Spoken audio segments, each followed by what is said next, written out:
అన్నీ మన కోసం ఉద్దేశించినవి. రైట్, అందరు వింటున్నారా? Right, very good. ఈ రాత్రి మరి మేము ఒంగోలులో వర్తమానం చెప్పవలసి ఉందని చెప్పినప్పుడు డానియల్ రజన్నా వెంటనే మేము వెంటనే పంపించేస్తాంలేండి, ఇక్కడ నుండి హైవే ఉంది డైరెక్ట్గా, మీరు ఒంగోలు వెళ్ళిపోవచ్చు. లేకపోతే నేను నిజానికి వచ్చి ఉండేవాడిని కాదు. ఇక్కడికి వచ్చినప్పుడు చక్కగా ఇక్కడ నుండి 3 గంటలు వెళ్ళిపోతాం మేము. కనుక మంచి ఏర్పాటుని మాకు చెప్పి తప్పనిసరిగా మీరు ఉండాలి మా మధ్య. ఇది మొట్టమొదటిసారి అన్నప్పుడు ఇంకా మాకు ఆసక్తి పెరిగింది. ఈ యొక్క నిర్ణయాన్ని బట్టి దేవుని స్తుతిస్తున్నా. అన్నయ్యకి ప్రత్యేకమైన వందనాలు, ప్రకాష్ గారికి ప్రత్యేకమైన ధన్యవాదాలు. మరి తోడుగా ఉన్న సహోదర బృందం, మరి కాపర్లందరికీ కూడా ప్రత్యేకమైన వందనాలండి. మిమ్మల్ని అందరినీ మళ్ళీ చూసుకోగలిగాను నేను, చాలా సంతోషం. రైట్, లేఖనంలో నుండి ఒక మాట ఈ సందర్భంగా మనం చదువుకుందాం. మన జీవితాలలో తీసుకునే ఒక నిర్ణయం భవిష్యత్తుకు ఎంత మంచి నాంది అవుతుందో ప్రాక్టికల్ టాక్ ఇప్పుడు మనం నేర్చుకోబోయేది. ఉదయం అంతా థియరీ తెలుసుకుందాం. దేవుడి నిర్ణయాలేంటి, మన నిర్ణయాలేంటి, దేవుడు మన కోసం ఏమేమి ఏర్పాటు చేశాడు, ఆ ఏర్పాట్లలో లోపలికి మనం ఎలా వెళ్ళాలి, మంచి నిర్ణయం. కనుక మేము సైకాలజీలో కొన్ని విషయాలు చెబుతాం. అదేంటంటే ఒక మంచి ఆలోచన మంచి పని చేస్తుంది. మంచి పని మాటి మాటికి చేస్తే మంచి అలవాటు అవుతుంది. మంచి అలవాట్లన్నీ కలిపితే మంచి వ్యక్తిత్వం అవుతుంది. మంచి వ్యక్తిత్వం మంచి గమ్యాన్ని నిర్దేశిస్తుంది. ఆ చివరి ఆలోచన ఉంటుంది అనమాట, ఈ చివరి గమ్యం ఉంటుంది అనమాట. అంటే ఆలోచన పనిచేస్తుంది. ఇప్పుడు ఉదాహరణకి పొద్దున్నే లేచి చదవండి, బాగా గుర్తుంటుంది. అందుకని ఫస్ట్ లేచిన వెంటనే బైబిల్, పొద్దున కూడా అక్కడ కూటం, ఇప్పుడు కూటమే, కూటంలో కూటం ఉండకూడదు, ఒకే కూటమే. రైట్, ఒక మంచి ఆలోచన మనల్ని మంచి పని చేస్తుంది. ఉదయకాలమే మనం లేచి చదివితే అది బాగా గుర్తుంటుంది అని చెప్పామనుకోండి, నేను చెప్పిన ఆలోచనని మీరు పనిచేశారు, వెరీ గుడ్. దాన్ని ప్రతిరోజు చేశారనుకోండి, ఆ పని అది అలవాటు అవుతుంది. అలాంటి అలవాట్లు చాలా ఉంటాయి.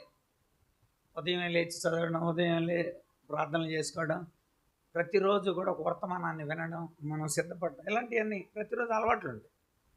ఆ అలవాట్ల మొత్తాన్ని పర్సనాలిటీ అంటారు. పర్సోనా అని ఒక లాటిన్ పదం, అంటే ముసుగు అని అర్థం. పర్సోనా అంటే, పర్సనాలిటీ అంటే మన బాహ్యంగా కనిపించేదని కాదు, ఒక ముసుగు లోపల పాల్సన్ ఎలా కనబడుతున్నాడు, పాల్సన్ గుణాత్మక, కార్యాత్మక, లక్షణాత్మక విషయాలన్నీ లోపల ఉంటాయి అన్నమాట. That is personality. పైకి కనిపించేది ఎక్స్టర్నల్ పర్సనాలిటీ, లోపల ఇన్నర్ పర్సనాలిటీ. అది నిజమైంది. పైకి మీరు ఎలా కనిపించినా ఇంకో రకంగా ఉండొచ్చు. ఎప్పుడు వదులుతాడు నాయన అని వాళ్ళు ఉండొచ్చు, లేదా బాగా విన్న పైకి ఎలా, if L offer his heart is sorrowful, ఒకడు నవ్వుతూ ఉండినా మన హృదయంలో దుఃఖం ఉండొచ్చు అని అంటాడు సామెతలు. మన వాళ్ళు కూడా చెబుతారు, అంగన్వాడీలు కూడా పాటలు పాడుతుంటారు పిల్లల చేత, నోటి నిండా పళ్ళు కడుపు నిండా కుళ్ళు అని.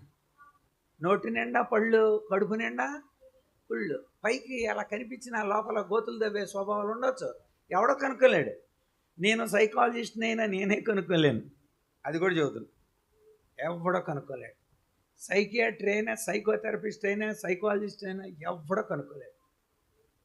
మీరు చెప్పే విషయాలను బట్టి ఏదో నిర్ణయం చేయడం తప్ప పలానా కేడర్ అని ఎవడో హృదయాలను కనుక్కోలేడు, ఒక్క దేవుడే. అందుకే ఆ దేవుణ్ణి మీరు తెలుసుకోవడానికి మంచి నిర్ణయం చేసుకోవాలి. ఆ దేవుణ్ణి తెలుసుకోవడానికి కోసం సత్యమైన, మాన్యమైన, న్యాయమైన, సరి అయిన విధానంలో మీరు ఆయన్ని వెంటాడాలి, అనుసరించాలి. సరి అయిన రిజల్ట్ని మనం పొందాలి. రైట్ టైంలో రైట్ డెసిషన్ తీసుకునేవాడే రైట్ పర్సన్. మనం పర్ఫెక్ట్గా చెప్పినట్టు చేస్తే ఫలితాలు వస్తాయి. ఫలితాలు రావాలని మరి చెప్పినట్టు చేయకపోతే డబ్బులు ఊరికే రావు అని ఒక గుండు బాస్ ఒక ఆయన చెప్తుంటాడు, లలిత జ్యువెలరీ. డబ్బులు ఊరికే రావు, ఫలితాలు కూడా, ఆశీర్వాదాలు కూడా ఊరకనే రావు. చేయాల్సిన పనులు చేయాలి, అప్పుడు రావాల్సిన ఫలితాన్ని పొందాలి. అంతే, గుర్తుపెట్టుకోండి. అది ఖచ్చితంగా చేద్దాం. మంచి నిర్ణయాలు తీసుకుందాం. నిర్ణయాలు తీసుకున్న ఇద్దరిని చూపెడతాను. ఒక పాజిటివ్, ఒక నెగిటివ్, రెండు చూపెడతాను. నెగిటివ్ చూపించకూడదు కానీ చూపించాలి మీకు. యవనస్తులు కనుక మీకు ఖచ్చితంగా డిస్క్రిమినేషన్ లెర్నింగ్ అంటారు దీన్ని, విచక్షణ. మనకి రెండు కళ్ళు ఎందుకు చెప్పండి? ఒక కన్ను సరిపోద్ది కదా, రెండు కళ్ళు ఎందుకు? సైకాలజీ ప్రకారం ఒక కన్ను ఆబ్జెక్టును చూస్తుంది, రెండవ కన్ను ఆబ్జెక్ట్కి మనకి మధ్య ఉన్న దూరం చూస్తుంది. అందుకే ఒక కన్ను ఉన్న వాళ్ళు ఒక కన్ను మూసి, మీరు నన్ను చూడండి, మీ ఏలు నా కన్ను, మీ ఏలు నేను అతుకుపోయి ఉంటాం, కలిసిపోతాయి. కానీ రెండు కళ్ళు ఉండటం వలన నేను, నాకు, మీకు మధ్య ఉన్న దూరం తెలుస్తుంది, డిస్టెన్స్. అందుకని ఒక కన్ను ఉన్నవాళ్ళు మెట్ల దగ్గర పడిపోతుంటారు, అతుకుపోయినట్టు ఉంటుంది అనమాట, డిస్టెన్స్ తెలియదు. ఒక కన్ను ఉన్న వాళ్ళకి డ్రైవింగ్ ఎవరు లైసెన్స్. బికాజ్ ఆఫ్, ఎందుకు చెప్తున్నానంటే మనకి రెండు కళ్ళు ఉన్నప్పుడు డిస్క్రిమినేషన్ ఉండాలి, విచక్షణ ఉండాలి, మనకి తేడా తెలియాలి, మేలుకి కీడికి తేడా తెలియాలి. అది మన యవనస్తులకు బాగా తెలుస్తుంది. ఎందుకంటే మన మన అంతరింద్రియాలన్నీ మంచి యాక్టివేషన్లో ఉంటాయి. తప్పని తెలుస్తుంది, ఇది ఒప్పు అని కూడా తెలుస్తుంది. మనకి దేవుడు మనస్సాక్షి పెట్టాడు, మనల్ని బుద్ధిహీనంగా చేయమని అల్లా మనకు బుర్ర పెట్టి, బుర్ర సాక్ష్యం ఇచ్చేలా పెట్టాడు. ఈ బుర్ర అంతరంగాలు కలిగి ఉంటుంది. నా అంతరంగంలోని సమస్తమా అన్నాడు. అంతరంగంలోని సమస్తమా అంటే ఏంటి? ఆలోచించగలం, వివేచించగలం, విశ్లేషించగలం, పరిశీలించగలం, పరిశోధించగలం, అన్వయించుకోగలం, పోల్చగలం, న్యాయం తీర్చగలం. ఇవన్నీ అంతరంగాలు. So attention, retention, recall, recognition, ఐనెస్, విల్, టెంపర్మెంట్, ఫీలింగ్, రీజనింగ్, ఇవన్నీ అంతరంగాలు. వీటన్నిటితో మనం ఒకసారి ఆలోచించి అవునా కాదా అని విశ్లేషణ చేసి అప్పుడు నడవాలి, నిర్ణయం తీసుకోవాలి. నిర్ణయం మీదే. మళ్ళీ చెబుతున్నా, నిర్ణయం నేను పాల్సన గారి కోసం నేను బాప్తిసం పొందా, డానియల్ రాజు గారి కోసం నేను రక్షణ పొందా, మనుషుల కోసం చేయదు. పర్సనల్, ఇది వ్యక్తిగతం. కనుక వ్యక్తిగతంగా వాళ్ళు ఎలా ఆశీర్వదింపబడ్డారో, ఎలా బలపరచబడ్డారో, ఎలా తెలుసుకోగలిగారో, దేవుని యొక్క ఉన్నతమైన ప్రణాళికను, ఏర్పాటుని వాళ్ళు ఎలా గుర్తించగలిగారో, అద్భుతమైన నిర్ణయం. కనుక ఈ ఏర్పాటే దేవుని యొక్క నిర్ణయం. ఉదయం మనం నిర్ణయాన్ని గురించి తెలుసుకున్నాం, మన నిర్ణయాలు ఏం చేయాలో కూడా తెలుసుకున్నాం. ఇప్పుడు ప్రాక్టికల్లోకి వద్దాం. ఒక ప్రాక్టికల్ లైఫ్ని నేను మీకు చూపెడతా. చూడండి ఒకసారి.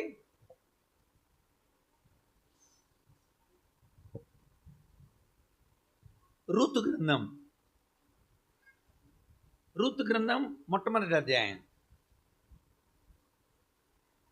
రూతు గ్రంథం మొట్టమొదటి అధ్యాయం 6వ వచనాన్ని, వారికి ఆహారం ఇచ్చుటకు యెహోవా తన జనులను దర్శించెను. వారికి ఆహారం ఇచ్చుటకు యెహోవా తన జనులను దర్శించెను. రైట్, చిన్న ప్రార్థన చేస్తా. పరిశుద్ధుడు అయిన తండ్రి, నీ నామమును బట్టి వందనాలు. ఈ ప్రాంతంలో మీరు నీ బిడ్డల్ని సమకూర్చిన దాన్ని బట్టి వందనాలు. ఉన్నతమైన నీ ఆలోచన మీరు తెలియచెప్తున్న దాన్ని బట్టి వందనాలు. ప్రభువా, నిర్ణయాన్ని గురించి మేము తెలుసుకోగలుగుతున్నాం. ప్రభువా, మీరు మా ఎడల కలిగి ఉన్న నిర్ణయం మేము అర్థం చేసుకున్నాం. మీరు మా ఎడల కలిగి ఉన్న తలంపులకు అనుగుణ్యంగా మేము నిర్ణయం ఎలా చేయాలో కూడా తెలుసుకున్నాం. ప్రభువా, మా హృదయాలను మీరు బలపరిచి, మా మనస్సులను స్థిరపరిచి, నీ ఉన్నతమైన ఆలోచన మనలో ఉంచి మీరు మహిమ పొందండి. సమాధాన సంబంధమైన సంగతులను మాకు నేర్పి మాకు అవగాహన కలిగించండి. నీ దాసుని బలపరచండి. యేసయ్య నామమున వేడి ప్రార్థిస్తున్నాము తండ్రి, ఆమేన్. రైట్, ప్రియులారా, న్యాయాధిపతుల కాలంలో జరిగిన ఒక సక్సెస్ స్టోరీ ఇది. పెంతెకొస్తు అనే ఒక పండుగ ఉంది. మెగ్గిలోతని గ్రంథపు చుట్టలు ఉండేవి అనమాట యూదుల దగ్గర. 5 గ్రంథపు చుట్టలు ఉంటాయి. అందులో రూతు గ్రంథం కూడా ఒక గ్రంథపు చుట్ట. ఒక్కొక్క గ్రంథపు చుట్టని ఒక్కొక్క పండగ అప్పుడు చదువుతారు. 24 గంటలు చదువుతానే ఉంటారు. మైకిల్లో గ్రంథపు చుట్టలు అన్నమాట. సో అందులో రూతు గ్రంథం కూడా ఒక గ్రంథపు చుట్ట. ఈ యొక్క గ్రంథపు చుట్టలో ఈ యొక్క రూతు గ్రంథాన్ని పెంతెకొస్తు పండగ నాడు చదువుతారు. ఆ పండగ రోజున 24 గంటలు చదువుతూనే ఉంటారు. వై? ఎందుకని? రూతు గ్రంథం అంత విశిష్టమైన ఒక సక్సెస్ స్టోరీ. నిర్ణయంతో సక్సెస్ అయింది అంతే. ఏంటో డెసిషన్ మేకింగ్ అని చాలాసార్లు క్లాసులు చెబుతుంటాం. రే నిర్ణయం తీసుకుంటారా చెప్పానుగా. మంచి ఆలోచన మంచి పని చేయిస్తుంది. మంచి పని మాటికి చేస్తే మంచి అలవాటు అవుతుంది. మంచి అలవాటు మంచి వ్యక్తిత్వం అవుతుంది. మంచి వ్యక్తిత్వం మంచి గమ్యాన్ని నిర్దేశిస్తుంది. అదే చెడ్డ ఆలోచన వచ్చింది అనుకోండి, చెడ్డ ఆలోచన చెడ్డ పని చేయిస్తుంది. చెడ్డ పని మాటికి చేస్తే చెడ్డ అలవాటు అవుతుంది. చెడ్డ అలవాట్లన్నీ కలిపి చెడ్డ వ్యక్తిత్వం అవుతుంది. చెడ్డ వ్యక్తిత్వం చెడ్డ గమ్యాన్ని నిర్దేశిస్తుంది. అంటే ఈ చివరి ఆలోచన మారితే ఆ చివరి గమ్యం మారిపోద్ది అంతే. అంటే మీకు ఆలోచన మారితే చాలు. మీ బుర్రలో ఆలోచన మారితే నిర్ణయంకి వస్తారు. నిర్ణయం మారిందంటే అలవాట్లు మారిపోతాయి. నేను ఈరోజు నిర్ణయం చేసుకున్నాను, రైట్. ఆ రోజు నుండి ఈ రోజు వరకు నేను సినిమాలు చూడలేదు అసలు. నాకు తెలిసి చిన్నప్పుడు 5వ తరగతి 7వ తరగతిలో చూసిన సినిమాలు చూసినట్టు గుర్తు నాకు. ఆశించిన లేక, జంతు ప్రపంచం, గాంధీ అయ్యే గుర్తు అంతే. థియేటర్లు తెలియదు నాకు. దేవుడు ఒక నిర్ణయం తీసుకుంటే ఆ నిర్ణయానికి కట్టుబడి మన జీవితాలు ఉంటాయి. దేవుడు అలా నడిపిస్తాడు ఖచ్చితంగా. నువ్వు నిర్ణయం తీసుకుంటే నడిపిస్తాడు.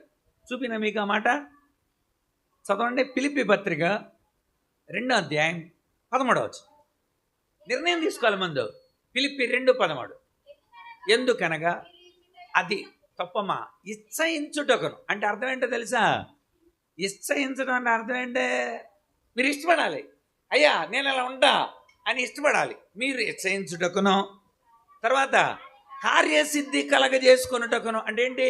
మీరు ఇష్టపడాలి, దాని ప్రకారం చేయాలి. మీరు ఇచ్చయించుటకును, కార్యసిద్ధి కలగజేసుకున్నటకును, తన దయా సంకల్పం చొప్పున మీలో కార్యసిద్ధి కలుగజేసేవాడు. అంటే మీకు అర్థం చెప్తాను నేనండి. ఒక మాట, శిష్యులు వెళ్ళిపోతున్నారు యేసుప్రభుని విడిచి. యేసుప్రభు ఏకాంతంగా ఉంటానన్నాడు. ఈ లోపల తుఫాన్ వచ్చేసింది, అలజడి, సముద్రం, చీకటి, కేకలు, రక్షించండి అని అరుస్తున్నారు. యేసుప్రభు తన శిష్యులు ఇబ్బందులో ఉన్నారని తెలిసి ఆయన నీళ్ళ మీద నడిచి వస్తున్నాడు శిష్యుల దగ్గరికి. వెన్నీళ్ళు భూతం దెయ్యమని అరిశారు. యేసుప్రభు అన్నాడు, నేనే, భయపడకండి అన్నాడు. వెంటనే పడవలో నుండి పేతురు లేచి ఇలా అన్నాడు, ప్రభువా నిజంగా నువ్వేనా? నిజంగా నువ్వే అయితే నేను నీకులాగా నీళ్ల మీద నడిచి నీ దగ్గరకు వస్తా, నాకు పర్మిషన్ అన్నాడు. నేను నీకులాగా నీళ్ల మీద నడిచి వస్తా. అరే భక్తుడా, నువ్వు నిన్నగాక మొన్న సంచేసుకున్నావు. నీకు అసలు నా ఆలోచనలు ఏమన్నది, నా మనసు నీకేం తెలుసురా? ఇప్పటికే చాలాసార్లు భావోద్రేకాలతో నడిచావు. నువ్వు నాకులా నీళ్ళ మీద నడుస్తావా అనలా. యేసుప్రభు నడిచిరా అంతే. ఆయన సెలవీయగానే, ఆయనకి ఇష్టమైతే, ఆయన ఆమెనంటే అంతే, నీళ్ల మీద పేతురు నడిచెను. మత్తయి సువార్త 14:28 నడిచేసాడు అంతే. ఆలోచించ. ఇక్కడ మీరు ఇచ్చయించాలి అంటే అర్థం మీరు ఇష్టపడాలి. మీరు ఇష్టపడితే ప్రభువా మమ్మల్ని నరసాపురం చేర్చు, మంచిది, మంచి కార్యం ఆమెన్ అన్నాడు. వచ్చాను. ప్రభువా మమ్మల్ని ఒంగోలు ఈ రాత్రి మమ్మల్ని నడిపించు, రైట్ ప్రభువా ఆమెన్. దేవుడు ప్రతి మంచి విషయాల్లో తన చిత్త ప్రకారం చేస్తాడు దేవుడు. ఉదయం మనం చూసాం ఆ మాట, హెబ్రీ 13:20 చదివాం. ప్రతి మంచి విషయంలో ఆయన ఆమెన్ అంటాడు. ప్రతి మంచి విషయంలో తన చిత్త ప్రకారం చేయుటకు మనలను సిద్ధపరచునుగాక. మీరు ఇష్టపడాలి. దేవుడు ఒక మంచి కార్యం చేస్తుంటే మీరు నిర్ణయం తీసుకోవాలి. ఇప్పుడు చూద్దాం. ఇది ఋతు గ్రంథం న్యాయాధిపతుల కాలంలో. న్యాయాధిపతుల కాలం ఎలాంటిది అనుకున్నారు? అంతా దేవుడి మాటలు మర్చిపోయి, సహవాసాన్ని మర్చిపోయి, సన్నిధిని మర్చిపోయి వాళ్ళ ఇష్టానుసారంగా బతుకుతున్నారు. న్యాయాధిపతుల గ్రంథం ఆఖరి అధ్యాయం ఆఖరి వచనం. ఆ దినములలో ఇజ్రాయేలుకు రాజు లేడు గనుక ప్రతి వాడు ఎవడిష్టం ఆడిదే. అది ఇప్పుడు కూడా మనం అలాగా ఇలా ఇలా కనబడతాం, కానీ లోపల ఎవడిష్టం ఆడిదే. భోజనానికి కూర్చున్నారు. పిల్లాడు నేను తిన్నాం అని లేచి నిలబడ్డాడు. వాళ్ళ నాన్న కూర్చో తిను అన్నాడు. నేను తిన్నానుగా అని మళ్ళీ లేచి నిలబడ్డాడు. వాళ్ళ నాన్న ఇంకా కొంచెం గట్టిగా ఇలా నొక్కాడు.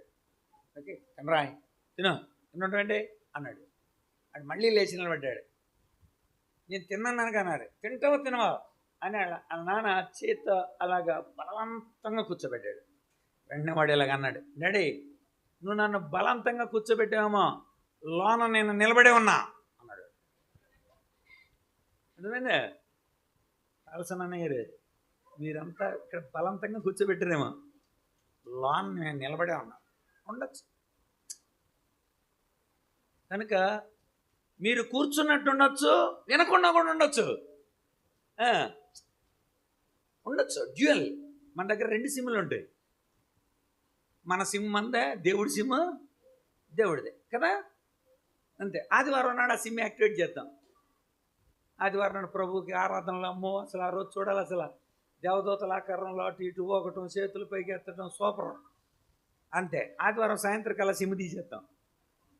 సోమవారం నుండి శనివారం దాకా మన సిమ్మే. ఇక ఏ మంగళవారం దేవుడు పాల్స్ అని అంటుంటాడు, కీ కీ అంటుంటుంది. మళ్ళీ ఆదివారం ప్రభు అడుగుతాడు, ఏంటే నేను మంగళవారం కాల్ చేశాను, అవుట్ ఆఫ్ కాలింగ్ ఏరియా ప్రభు. నిజంగా అవుట్ ఆఫ్ కాలింగ్ ఏరియా. ఆలోచించాలి. మీరు నిర్ణయాలు తీసుకోవడానికి ముందు మీ ఆలోచన సరైనదో కాదో తీసుకోవాలి. అది మనం ఉదయం చూసాం. ఎలాంటి ఆలోచనలు ఉండాలి? మాన్యమైనవి, న్యాయమైనవి, సత్యమైనవి, రమ్యమైనవి. అవి దేవునికి ఇష్టమైన ఆలోచనలు. ఇప్పుడు చూద్దాం ఆలోచనలో నిర్ణయం ఎలా జరిగిందో. ఇలాంటి పనికి మాలిన రోజుల్లో ఒక సక్సెస్ స్టోరీని చెప్తాను. రోజులు పనికి మాలిన అయినా, మనుషులు పనికి మాలిన సక్సెస్ చేయటానికి దేవుడు ఇష్టపడతాడు.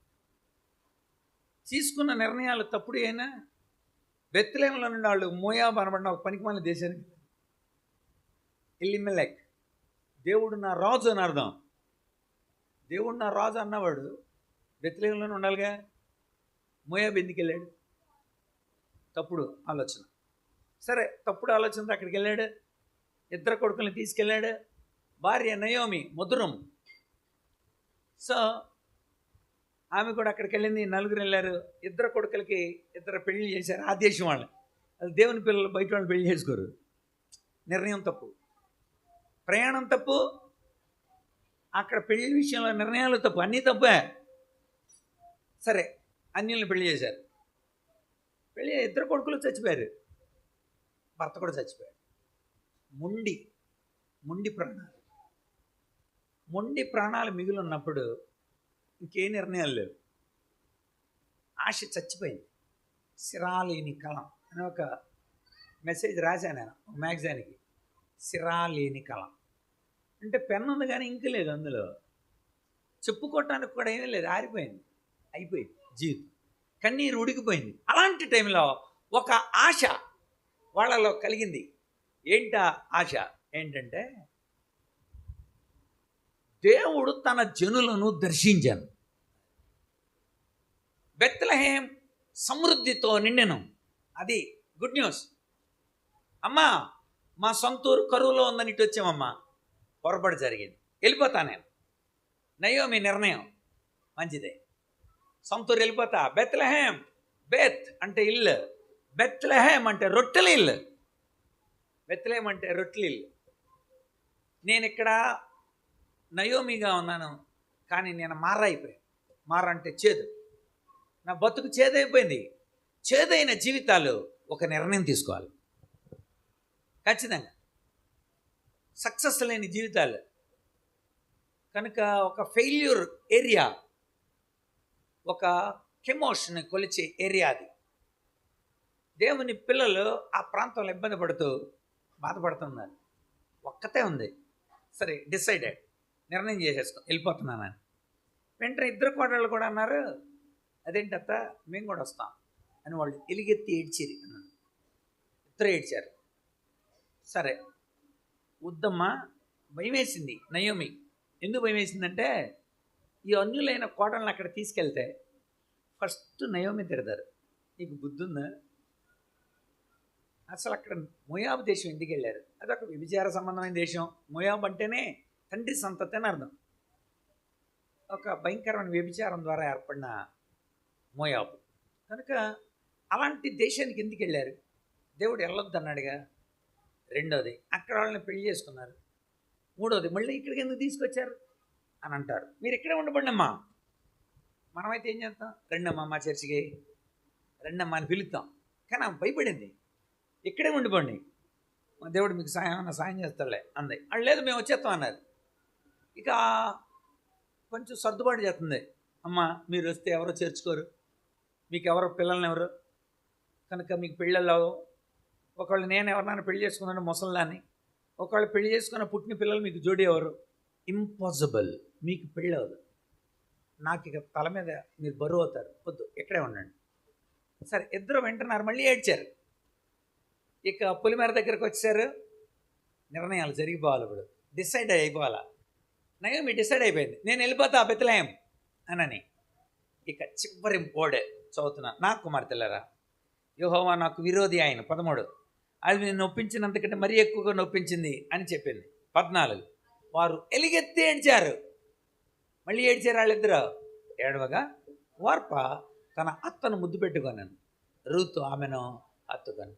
వార్ప ముద్దు పెట్టుకొని వెనక్కి వెళ్ళిపోయింది. ఓకే అత్త, నేను మా దేశం వెళ్ళిపోతా. నిర్ణయమే, జాగ్రత్త వినాలి, ఇది నిర్ణయమే. అత్తంది, రూత్ అంది అత్తతో హత్తుకొని, అత్త నీతో పాటు వస్తాను నేను అంది. అది నిర్ణయం. రెండు కనబడుతున్నాయి ఇక్కడ. వెనక్కి వెళ్ళిపోయిన వార్ప కనబడుతుంది, ముందుకెళ్ళిన రూతు కనబడుతుంది. రెండు నిర్ణయాలే ఇక్కడ తప్ప. ఆ తర్వాత వార్ప పేరు మరి కనబడలా. రూతు యేసయ్య వంశావళిలో ఉంది చివరన. That is the result. ఒక మంచి నిర్ణయం ఇక్కడ జరిగింది. ఆ చివరి యేసయ్య వంశావళి రాసింది. మత్తయి రాస్తుంటాడు, అబ్రాహాము ఇస్సాకు యాకోబుని కన్ను, యాకోబు యోదాను అతని అన్నదమ్ముల కన్ను, యోదా తామారు నందు పెరసుని కన్ను, పెరస ఇస్రోముని కన్ను, ఇస్రోము ఆరాముని కన్ను, ఆరాము అమీనాదముని కన్ను, అమీనాదము నైసోని కన్ను, నైసోని సల్మాను కన్ను, సల్మాను రాహాబు నందు బోయిజుని కన్ను, బోయిజు రూతు నందు ఓబేదుని కన్ను, ఓబేదు దావీదు తండ్రిని యెషయాని కన్ను, యెషయా దావీదుని కన్ను. మొదటి 14 తరాల రూతును పెట్టాడు. రూతు యేసయ్య వంశావళిలో ఉంది. ఒక అన్యురాలు, ఒక మోయాబు దేశానికి చెందింది.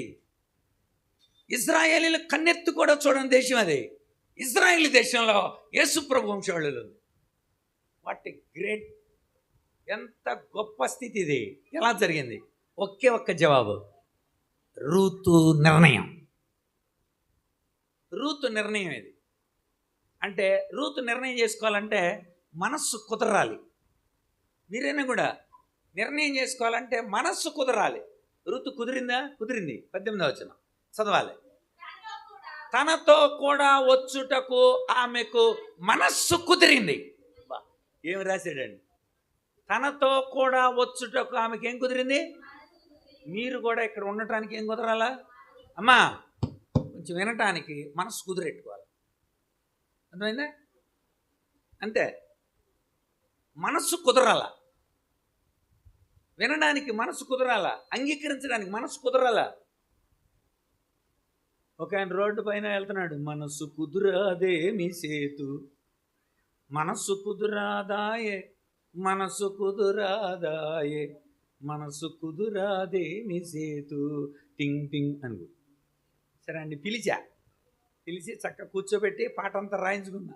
ఎందుకు మనసు కుదరలా అడిగి, పురుగిండ్లకునే పోతానంటది మనసంట, తిరిగి జగడము తెస్తానంటది. వాళ్ళకి వీళ్ళకి జళ్ళ ముళ్ళేసి వీళ్ళు గొడవ పడుతుంటే సంతోషిస్తుంటుందంట. పురుగిండ్లకునే పోతానంటది, తిరిగి జగడము తెస్తానంటది, వరసదప్పి నడువవలెనంటాది. వరసదప్పి నడుస్తుంటుందంట. పెద్ద చిన్న తెలియదు, దైవజనుడు సంఘం తెలియదు, వాక్యము భక్తి తెలియదు, మన ఇష్టం. వరుస తప్పి క్రమశిక్షణ అనవసరం మనకి. వరుస తప్పి నడవడం అంతే. వరుస తప్పి నడవవలెనంటాది, ఈ నిరసన దేహం నిక్కంబంటది. ఇక్కడే ఉట్టుకట్టుకొని ఉయ్యలుగమ్మా, ఇక్కడే బాగా తిని, ఇక్కడే బాగా తాగి, ఇక్కడే బాగా సుఖించుకుంటూ ఉండమ్మా అని చెప్పుద్దంట మనసు. అందుకే వెనక్కి వెళ్ళిపోయింది వార్త. కానీ రూతు మనస్సు కుదిరేది. మనకి మనస్సు కుదిరితే క్షేమం. ద్వితీయోపదేశకాండం 5వ అధ్యాయం 29లో రాసి ఉంటుంది. ద్వితీయోపదేశకాండం 5:29 ఏమనుంది? వారికిని వారి సంతానమునకును నిత్యము క్షేమము కలుగునట్లు నా యందు భయభక్తులు కలిగుండి నా ఆజ్ఞల్ని అనుసరించే మనస్సు వారికి ఉండిన మేలు. అది వాళ్ళకి వాళ్ళ పిల్లలకి క్షేమం ఇస్తా. అయితే వాళ్ళు ఏం చేయాలి? నా యందు భయభక్తులు కలిగుండి నా మాటలు వినే మనస్సు వారికి ఉండాలి. మీకుందా? మనస్సు కుదరాల, నిర్ణయం చేయడానికి మనస్సు కుదరాల. అంతే. రూతు ఆలోచించింది ఒకసారి. వాళ్ళ దేవుడు చాలా గొప్పడంట, చూడలేదు. వాళ్ళ ఊరు చాలా గొప్పదంట, చూడలేదు. వాళ్ళ యొక్క జనం చాలా మంచోళ్ళంట, చూడలేదు. వాళ్ళు ఆరాధించే విధానం చాలా గొప్పదంట, చూడలేదు. ఏం చూడలా. కానీ రూతు అంటుంది, అత్త నేను నీతో వచ్చేస్తా. That is faith. విశ్వాసం ఉంచినోడు నిర్ణయం చేస్తాడు. నిర్ణయానికి విశ్వాసమే మూలం. ఆ విశ్వాసములో ఎంత లోతుందో చెప్తే చాలు. ఆమె విశ్వాసం ఎంత గొప్పదో, ఆమె ఎలాంటి ఆ విశ్వాసములో ఉన్న అంచెలు, అందులో ఉన్న 5 విషయాలు ఇప్పుడు నేను చెప్తా. విశ్వాసం ఎంత గొప్పదో. కనుకే రూతు నిర్ణయం చాలా సరైందని, రూతు చేసిన నిర్ణయం ద్వారా ఆమె యేసుక్రీస్తు వంశాల్లో ఉందని మనకు అర్థం. చెయ్యాలి మనం కూడా. కొన్నిసార్లు చిన్న ఆటంకాలు వద్దమ్మా, ఇలాంటి ఆటంకాలు వస్తుంటాయి. నేను ఒకసారి మా ఇంటి దగ్గర ఒక స్పైడర్ని చూశాను. స్పైడర్ చక్కగా ఇల్లు కట్టుకొని ఉంది. నేను వెళ్ళి ఒక స్ట్రింగ్ని తెంపా, ఒక కార్నర్లో ఉన్న ఒక దారం తెంచా. అది ఎలా చూసింది, చూసి వెళ్ళిపోయి దాక్కుంది. మళ్ళీ వచ్చి ఇంకొక ఇల్లు కట్టుకోలే, దాన్నే బాగు చేసుకుంది. ఇలా కాదని ప్రాక్టికల్ కోసం మళ్ళీ ఒక పావుగంట తర్వాత వెళ్ళి ఇంకో స్టింగ్ తెంపా. అది మళ్ళీ చూసింది, శత్రువు ఎవరో వచ్చారు అనుకుంది, మళ్ళీ దాక్కుంది. మళ్ళీ 20 నిమిషాల తర్వాత వచ్చి మళ్ళీ దాన్ని బాగు చేసుకుంది. ఇంకొక జీవితం లేదు నీకు. ఈ జీవితాన్ని ఒక నిలకడైన మనసుతో, ఫెయిల్యూర్ అయిందని, ఇదే జీవితం అయిపోయిందని చాలామంది సూసైడ్ చేసుకుంటారు. ఈరోజు కూడా ఒకడు నీటి గురించి ఒకడు సూసైడ్ చేసుకుంటారు. ఇది వార్త చదివినప్పుడు చాలా బాధ కలిగింది. Failure means delay. Failure means delay but not defeat. మీరు ఓడిపోయారని కాదు. Failure means delay. మీ వైఫల్యం అనేది కొంచెం ఆలస్యమైంది అంతే. రూతమ్మా, నీకు బిడ్డలు లేరు కదా, 10 సంవత్సరాలు గొడ్రాలు కొన్నావు కదా నువ్వు, 10 సంవత్సరాలు గొడ్రాలు, కాస్త డిలే అయింది. డిలే, ఆలస్యమైంది అంతే. డిఫీట్, ఓడిపోవటం కాదమ్మా ఇది. జీవితంలో మంచి పాట, ఓడిపోనేవాడు దేవుడు. ఓడిపోనేవాడు నిజంగా నిర్ణయం చేస్తే నిన్ను గెలిపిస్తాడు దేవుడు. కాస్త ఆలస్యం వద్దంతే. ఆలస్యమైంది కదా అని సూసైడ్ చేసుకుంటారా? మార్కులు తక్కువ వచ్చి సూసైడ్ చేసుకుంటారా? అదేనా జీవితం అంటే? కాదు కాదు, ఇంకా ఉంది, ఇంకా చాలా ఉంది. నేను మా అబ్బాయికి యోసేపు జీవితానికి సంబంధించిన పజిల్ తెచ్చా. 100 ముక్కలై ఒక్కొక్క ముక్క అతికిస్తున్నాడు. డాడీ యోసేపుని గోతులో దోశారు అన్నాడు. ఎడవకు, ఇంకా ముందుంది జీవితం, ఇంకా చూడు. మళ్ళీ కొద్దిసేపు పెట్టాడు. అలా పెట్టిన వెంటనే పెద్దదనమాట అది లైఫ్ అంతా. డాడీ యోసేపు నమ్మేస్తున్నారు డాడీ, వాళ్ళ అన్నాళ్ళ దగ్గర లేకుండా చేస్తున్నారా. ఓ బాధపడకు, ఇంకా ఉంది జీవితం, ఇంకా ఉంది, ఇంకా ముందు కలుపుతున్నాడు. ఇంకా కొంచెం ముందుకు వెళ్ళిన తర్వాత డాడీ యోసేపును సంతలో పెట్టి అమ్ముతున్నారు డాడీ, ఇంత మంచివాడిని, బాధపడకరా, డిలే కాస్త ఆలస్యం అవుతుంది అంతే, ఇంకా ముందు చూడు, ఇంకా ఉంది జీవితం. డాడీ చిత్త కొట్టేసి జైల్లో పడేశారు డాడీ, అన్యాయంగా చిత్త కొట్టేశారు డాడీ. రే అక్కడతో అయిపోయేది, ఇంకా ఉంది జీవితం, ఇంకా ముందు చూడు. డాడీ యోసేపు రాజుగారి దగ్గర తీసుకెళ్లారు. ఇప్పుడు వావ్ ఏమైందిరా చూడు, ఇంకా కలుపు. రాజుగారు అతను ఉంగరం పెట్టాడు డాడీ. రాజుగారి రథం వెళుతుంటే వెనకాల రెండవ రథం యోసేపు తెల్లింది. కిరీటం పెట్టాడు, రాజ్యవస్త్రాలు తొడిగించాడు. ఎస్, ఒకరోజు రాబోతుంది. ఫెయిల్యూర్ అయిందని జీవితాన్ని పాడు చేసుకోకూడదు. ఫెయిల్యూర్ మీన్స్ కాస్త డిలే, ఆలస్యమైందంతే. Not defeat. ఓడిపోలేదు. నేను కూడా ఓడిపోలే. కానీ మా చెల్లి డిగ్రీ చదువుతుంటే నేను 10th క్లాస్లోనే ఉన్నా. ఎందుకని? నాకు అలాంటి వ్యాధి ఉండేది. అలోపతి, ఆయుర్వేదిక్, చెక్క, హోమియోపతికి, వెల్లుల్లిపాయ రసాలు, జముడు కాకులు, పౌర రక్తాలు ఎన్నో అయినా కూడా స్వస్థత లేదు. అలాంటి అస్వస్థత. నేను హాస్టల్లో ఉంటే బాగుంటుందేమోనని హాస్టల్లో పెట్టారు. అక్కడ ఇంకా తీవ్రం అవుతుంటే కొయిలుగూడెం నుండి ఇంటికి పంపించేశాడు జయనందరావు గారు, వార్డెన్ గారు. 9వ తరగతి ఇంటికి వచ్చేసాం. మళ్ళీ బికాజ్ రోజుకు 2-3 సార్లు ఫిట్స్ వ్యాధితో అన్నీ. మా హెడ్ మాస్టర్ ఎత్తంటే రిక్షాలో పడేంటిరా, ఎందుకు ఎలాంటి వాడు స్కూల్కి రావడం ఏంటిరా. నా కోసం ఒక వ్యక్తిని పెంచారు, ఎప్పుడు నాతో ఉండాలి, నేను పడిపోతే తీసుకొస్తాను. ఎవరన్నా ఇంటికి వస్తే ఆ శిఖామణి గారికి ఎంత మంచి పిల్లలరా. మన మధ్యకు అత్యున్నతమైన దైవజనులు మా ప్రియమైన శ్యామ్జీ వేదాలన్న వచ్చారు. అన్న ఒకసారి వేదిక మీదకి ఆహ్వానిస్తున్నా అన్న, రెండన్న.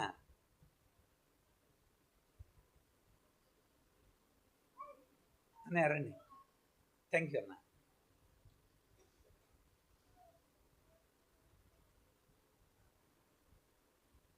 దేవుని యొక్క పరిచర్యలో ప్రపంచం నలుమూలల వారి యొక్క సందేశాలు, వారి యొక్క పాటలు మమ్మల్ని స్ఫూర్తి తీసుకొచ్చి, మమ్మల్ని బలపరిచి, మాకు ఒక ఉన్నతమైన మార్గదర్శకులు ఒకరు శ్యామ్జీ వేదాలన్న.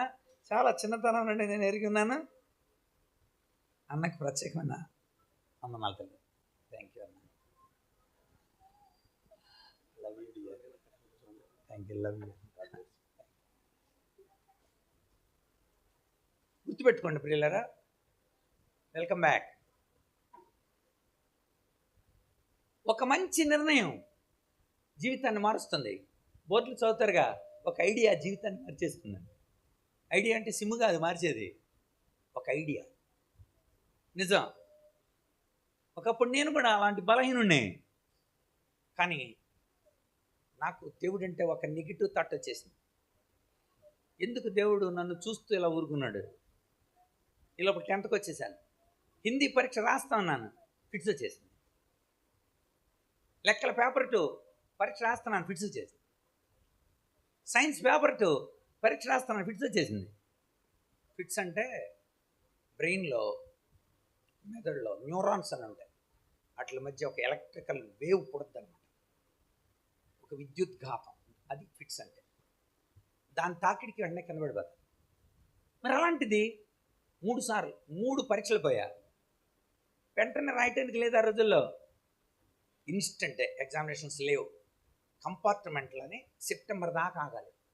సెప్టెంబర్ దాకా ఆగి పరీక్ష రాయటానికి తీసుకెళ్ళి తాడేపల్లిగూడెం ఇచ్చారు సెంటర్. గేట్ ఎలా ఉంటుంది, స్కూల్ ఎలా ఉంటుంది, గేట్లో నుండి స్కూల్లో తీసుకెళ్తున్నారు, మధ్యలో ఫిట్స్ వచ్చేసింది, పరీక్ష పోయింది.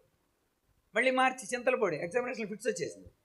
మళ్ళీ సెప్టెంబర్ పోలవరం ఎగ్జామినేషన్ ఫిట్స్ వచ్చేసింది. మళ్ళీ మార్చి జంగారెడ్డి ఎగ్జామినేషన్ ఫిట్స్ వచ్చేసింది. 7 సార్లు 10th 7 సార్లు పోయినాడు. ఈ లోపల మా చెల్లి నన్ను దాటుకొని డిగ్రీలోకి వెళ్ళిపోయింది. మా చెల్లి డిగ్రీ చదువుతుంటే నేను 10th క్లాస్లో ఉన్నా. తట్టుకోలేక 30 ట్యాబ్లెట్లు మింగేశా. ఆ రోజుల్లో ఎపిలాన్, ఎప్టోయిన్, గార్డినల్, గెరాయిన్ ట్యాబ్లెట్లు రోజుకి 2 వేసి మింగి మంచమే పడుకుంటామేగా. అలాంటి జీవితం. దేవుడు అంటాడు, ఆ తర్వాత తెలిసింది నాకు ఎందుకు దేవుడు. So failure means delay but not defeat. అది ఒకరోజు తెలిసింది నాకు. ఎప్పుడో తెలుసా? నేను దేవునిలో నిర్ణయం చేసినప్పుడు. పాల్సన్ అనేక మంది ఎదుట సాక్షిగా, కూర్చోమా,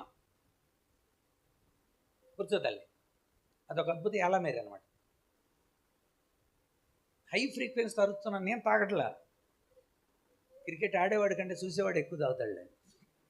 కనుక మానవ జీవితంలో నిర్ణయం మీద ఆధారపడు. దేవుడు ఒక మంచి నిర్ణయం కోసం చూస్తున్నాడు. నువ్వు చేసుకోవాలి. అది దేవుడు నిర్ణయం చేశాడు. అది మనం ఎరిగొండాలా. ఎరిగొండక రెబల్ అనమాట. దేవుడు ఏం చేశాడు? దేవుడు పక్షపాతి. దేవుడికి బుద్ధి ఉందా? దేవుని యొక్క సరైన నిర్ణయం, ఆయన పక్షపాతి. ఇలాగ అనుకునేవాడిని. పైకి ఇంటికి వచ్చే వాళ్ళు కూడా సిక్కమ్మ దగ్గరికి ఎంత మంచి పిల్లలు రా, ఆ రోగిష్ఠుడు తప్ప అన్నప్పుడు మనసు నొచ్చుకునేది. మా ఇంటి ఫంక్షన్కి రండి, ఈరోజు మీ మూడో వాడిని ఇంటి దగ్గర ఉంచండి అని అంటుంటే బాధ కలిగేది, న్యూనత చెందేది, దేవుడి మీద కసి పెరిగేది. దానికి జవాబు ఉంది అన్న సంగతే తెలుసుకోవాలి. మీరు కూడా తెలుసుకోవాలి.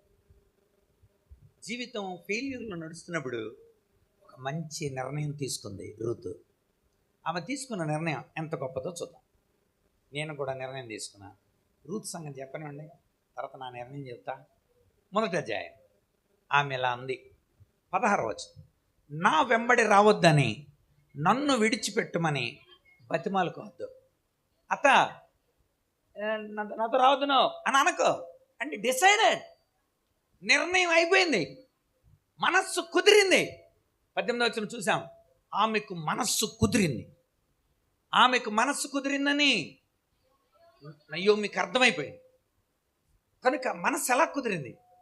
నిర్ణయంలో ఉన్న విశిష్టాంశాలేంటి ఆమె నిర్ణయంలో? చూడండి, రావద్దని నన్ను బతిలాకోవద్దు. చూడండి, ఇక్కడ 5 మాటలు ఉన్నాయి. 5 మాటలను గుర్తు చేస్తున్నా.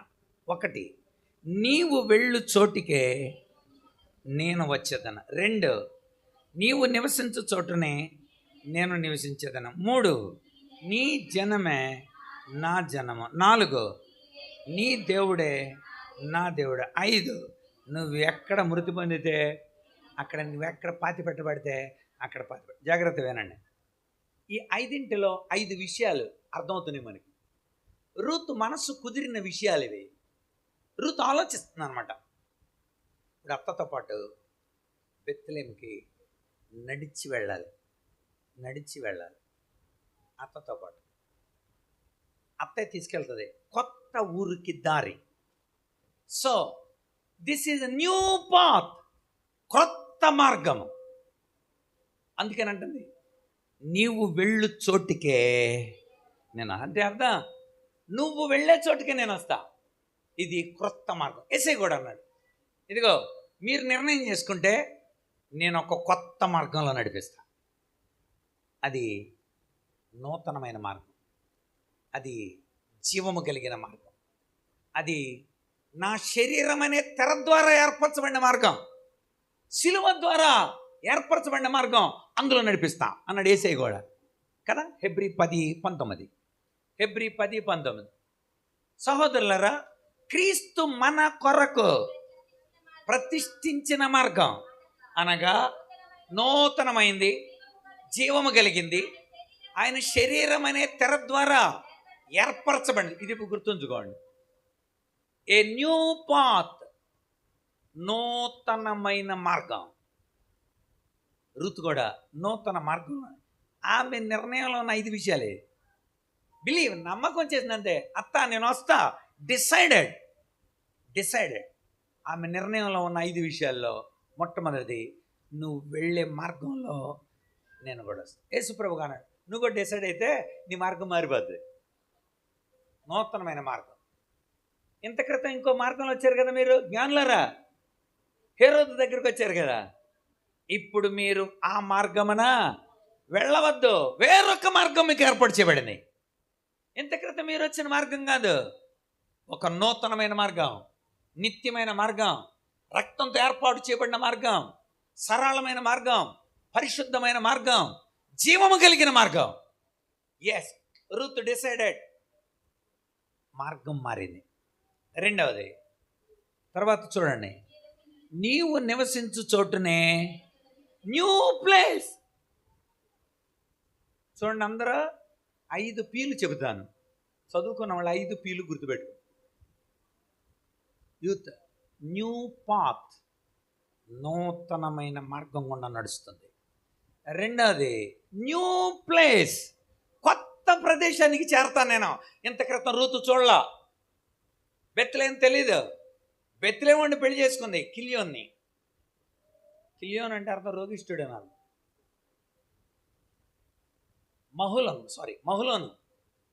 మహులోను అంటే రోగిష్ఠుడు అన్నారు. రూతు పెళ్లి చేసుకుంది మహులోను కనుక మహులోను భార్య రూతు, కిలియోను భార్య అర్బా. మనకి 4 అధ్యాయాల కన్నా. సో మీరు గమనించండి, మహులోను కిలియోను ఇద్దరు పేర్లు. ఒకడి పేరు రోగిష్ఠుడు అని అర్థం, రెండవది ఫెయిల్యూర్, వైఫల్యం అని అర్థం. విఫలత, క్షీణత, రోగం మరియు విఫలం. అదేం పేర్లండి, చాలా ఆశ్చర్యంగా ఉంది నాకు. అది వాళ్ళు ఎందుకు పెట్టుకున్నారు అలాగా? రోగం వచ్చి ఉంటుంది, అందుకని ఆ రోజుల్లో పేర్లు ఎలా పెడతారంటే సందర్భాన్ని బట్టి పేర్లు పెడతారు. ఏకాబోదు, ప్రభావం పోయింది. వీడు మోసగాళ్ళలాగా ఉన్నాడు రా యాకోబు. ఓ నా నోట నవ్వు ఉంది, వీడికి నవ్వు ఇస్సాకు. ఆ రోజుల్లో సందర్భాన్ని బట్టి పేరు పెట్టారు. ఒకడు పుట్టినప్పుడు జబ్బు వచ్చి ఉంటుంది, అందుకే జబ్బు అని పేరు పెట్టారు మొట్టమొదటికి. రెండోవాడు వాళ్ళు ఏదో విఫలత చెందుంటారు, క్షీణత చెందుంటారు, అందుకే ఆ పేర్లు పెట్టారు. నిజంగానే వాళ్ళు అలాగే చచ్చిపోయారు.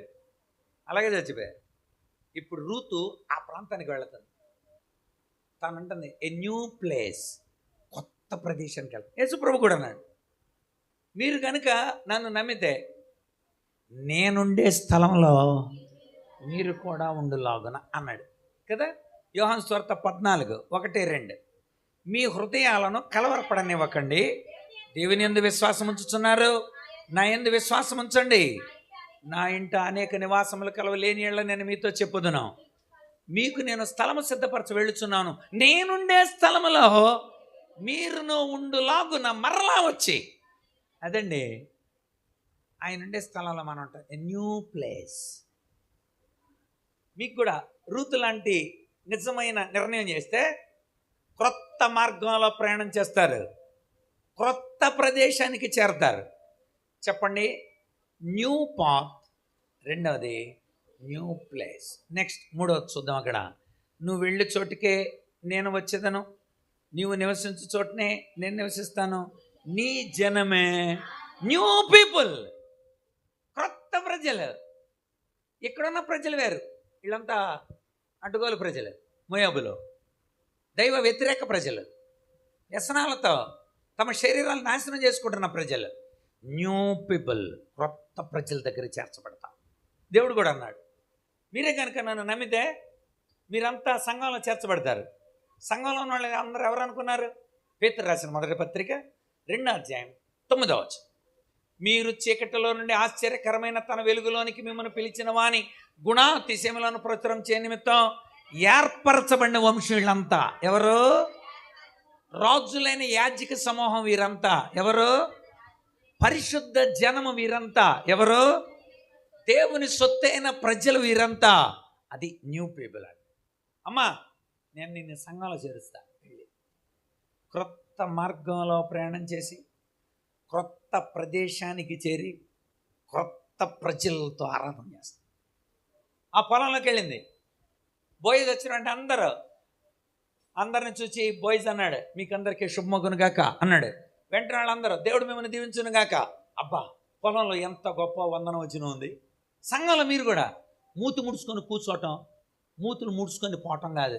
ఏమ్మా బాగున్నారా, వందనాలమ్మా, ప్రైజ్ అది ఉండాల కొద్దిగా.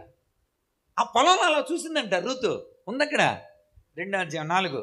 బోయజు బెత్లెహేము నుండి వచ్చి యెహోవా మీకు తోడెండును గాక అని కోత కోసే వాళ్ళతో అంటే వాళ్ళు అన్నారు, యెహోవా నిన్ను ఆశీర్వదించును గాక.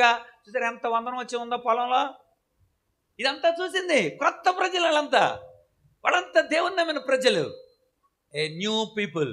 గుర్తుపెట్టుకో, క్రొత్త ప్రజలతో సహవాసం, లోకస్తులతో కాదు, మన సహవాసం దేవునితో, దేవుని ప్రజలతో.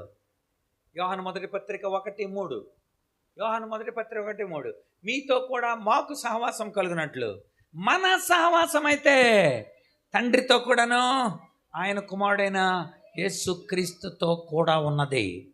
A new people, right. మళ్ళీ చెప్పండి. న్యూ పాత్, క్రొత్త మార్గము. న్యూ ప్లేస్, క్రొత్త ప్రదేశము.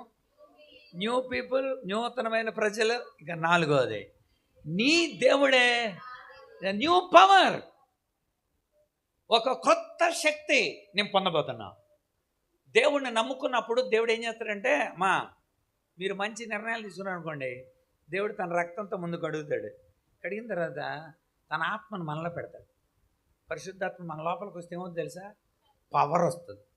అది సాక్ష్యం ఇచ్చే శక్తి, కృపావరాలను వినియోగించే శక్తి, ఇంద్రియ నిగ్రహం కలిగిన శక్తి, ఇవన్నీ కూడా పరిశుద్ధాత్ముడితో వస్తాయి. అపోస్తల కార్యాలు 1:8. పరిశుద్ధాత్ముడు మీ మీదకి వచ్చినప్పుడు మీరు శక్తి పొందుతారు. కనుక యెరూషలేములోనూ యోదయ సమరయంలోనూ బూది గంతల వరకు నాకు సాక్షులై ఉంటారు. ఆహా, దేవునికి సాక్షులు, శక్తి, నూతనమైన బలం, అనేక మంది ఎదుట సాక్షులుగా ఉండడానికి దేవుడు నన్ను. ఇదిగోండి, మీకు అర్థం కాల ఒక విషయం, ఇదంతా ఇంకా నిర్ణయం చేసుకుంది అంతే, అలాగే జరిగింది. నిర్ణయం అంతే. ఇది మీరు సరైన నిర్ణయం చేసుకుంటే సరైన ప్రదేశానికి వెళ్తారు. జాగ్రత్త. అందుకనే గైడ్లైన్స్ బాగా తీసుకోవాలి మీరు. ఒకసారి నేను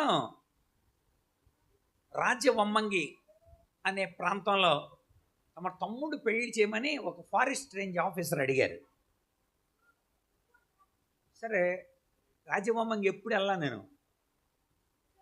కొత్త కారు కొనుక్కున్నప్పుడు, కొత్త కారు వేగనార్, కొత్త డ్రైవరు, కొత్త ప్రదేశం, అన్నీ కొత్తయే, అదిరింది చంద్రంలాగా.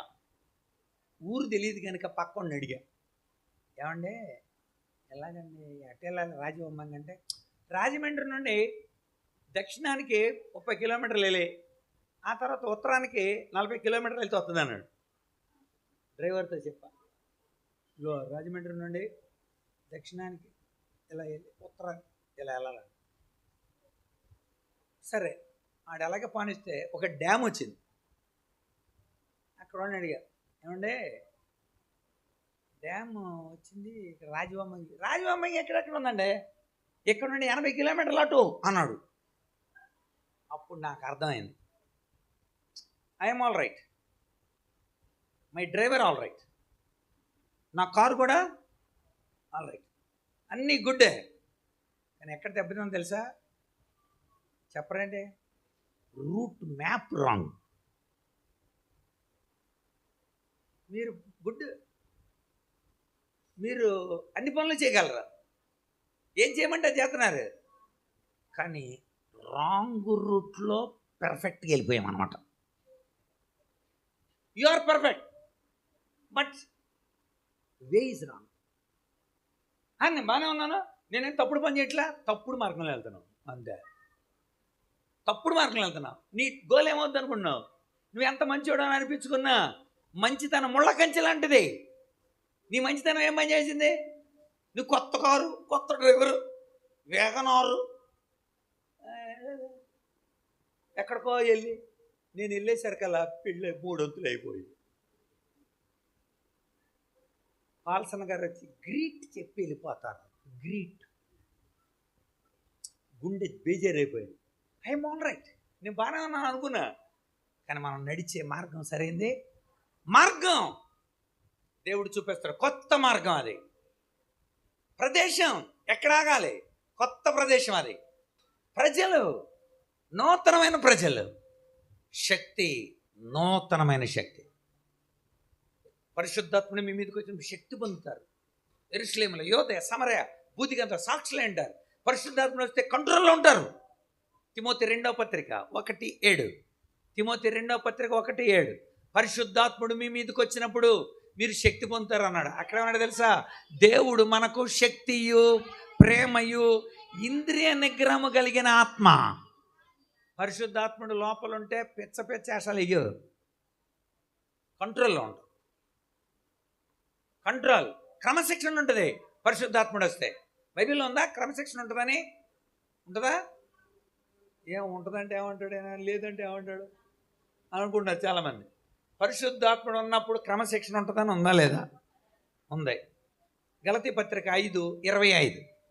గలతీ 5:25 ఆత్మను అనుసరించి నడుచువారమైతిమా, క్రమంగా నడుచుకుంటాం. ఆహా, కనుక న్యూ పవర్, క్రొత్త నూతన శక్తి పొందుతాం. ఇక 4వది. 5వది మళ్ళీ గుర్తు చేస్తున్నా, యూత్ చెప్పండి చాలు. A new path. 2వది న్యూ ప్లేస్. 3వది న్యూ పీపుల్. 4వది న్యూ పవర్, రూత్ డెసిషన్లో. ఇక 5వది అక్కడ ఏమంటుంది తెలుసా? నువ్వు ఎక్కడ చచ్చిపోతే అక్కడ చచ్చిపోతా, నువ్వు ఎక్కడ పాతి పెట్టబడితే అక్కడ. దిస్ ఈజ్ ఒక నూతన దృక్పథము. తెలుగులో నూతన దృక్పథం, సైకాలజీ వర్డ్ దృక్పథం. It's in English new prospective. New prospect. ఈరోజు గుర్తు చేస్తున్నాను, మీ decision, is it your perfect decision? నువ్వు గనక నీకున్నదే కరెక్ట్ అయిన డెసిషనేనా? న్యూ పర్స్పెక్టివ్, ఒక నూతన దృక్పథంతో వెళ్తా ఉంది. అప్పటి వరకు ఉన్నది వేరు, ఇప్పుడు ఉన్నది వేరు. ఇంత క్రితం కలిగి ఉంది వేరు, ఇప్పుడు వేరు. అందుకనే రూత్ అక్కడికి వెళ్ళిన వెంటనే 2వ అధ్యాయం పొలంలో చేరింది, 3వ అధ్యాయం పాదాల దగ్గర చేరింది, 4వ అధ్యాయం పక్కన చేరింది. తేడా అర్థమైందా? 2వ అధ్యాయం ఏమంటున్నారు? విన్నారంతా? విన్నారా? 2వ అధ్యాయం పొలంలో చేరింది, 3వ అధ్యాయం పాదాల దగ్గర చేరింది, 4వ అధ్యాయం పక్కన చేరింది. వచ్చేసింది. ఎక్కడి నుండి వచ్చింది గనుక జరిగింది. మేము చెబుతాం బాగా, ఇంగ్లీష్లో బాగుంటుంది. Ruth enters into the redeemer's fold, మొట్టమొదటి అధ్యాయం. Ruth enters into the redeemer's field, 2వ అధ్యాయం. Ruth enters into the redeemer's feet, 3వ అధ్యాయం. Ruth enters into the redeemer's family, 4వ అధ్యాయం. 4 F'లు. సో ఎంత మార్పు? ఒకటే కారణం, నిర్ణయం. చెప్పండి ఏంటది? Are you decided? డిసైడ్ అయ్యేవా నువ్వు?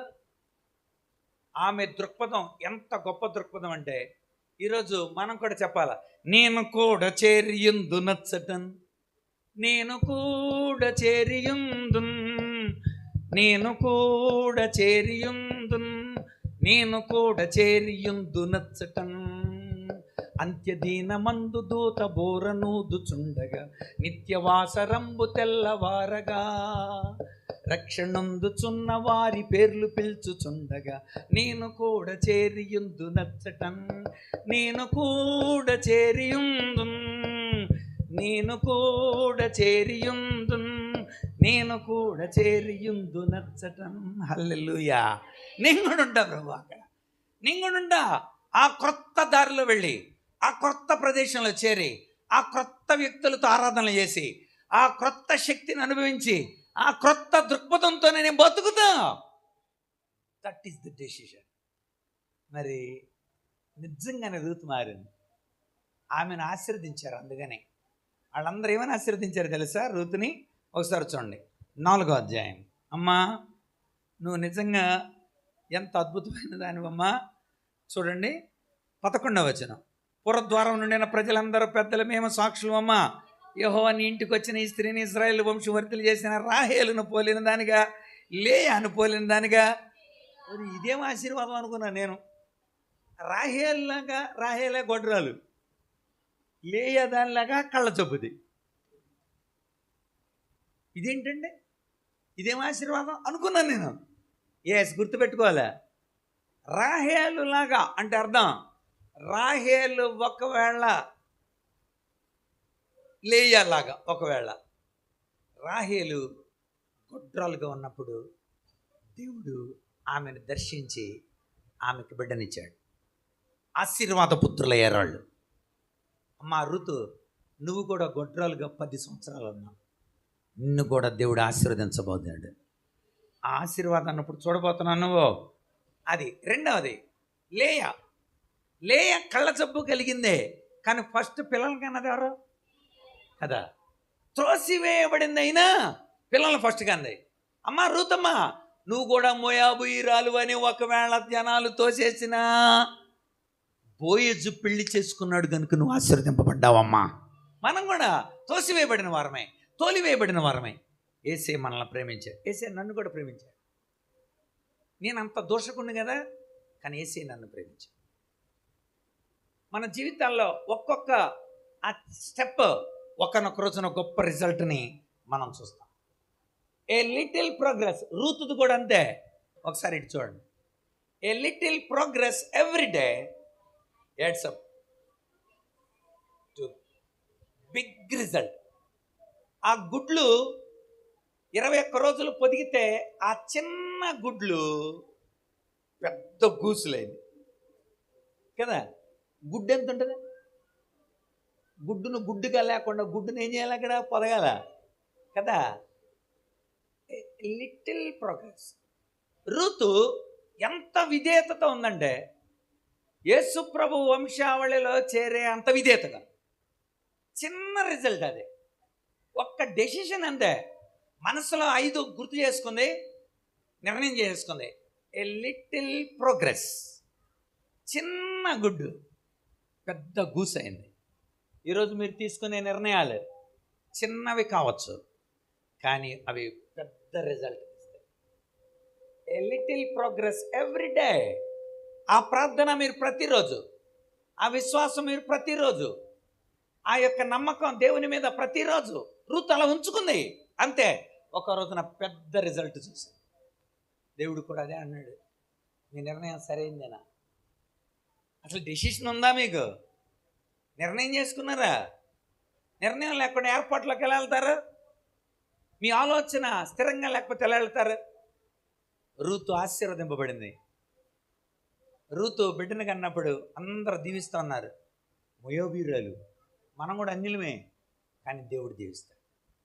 గుర్తుపెట్టుకోండి, ఒక మంచి నిర్ణయం మన జీవితాలలో చాలాసార్లు అనుకుంటాం.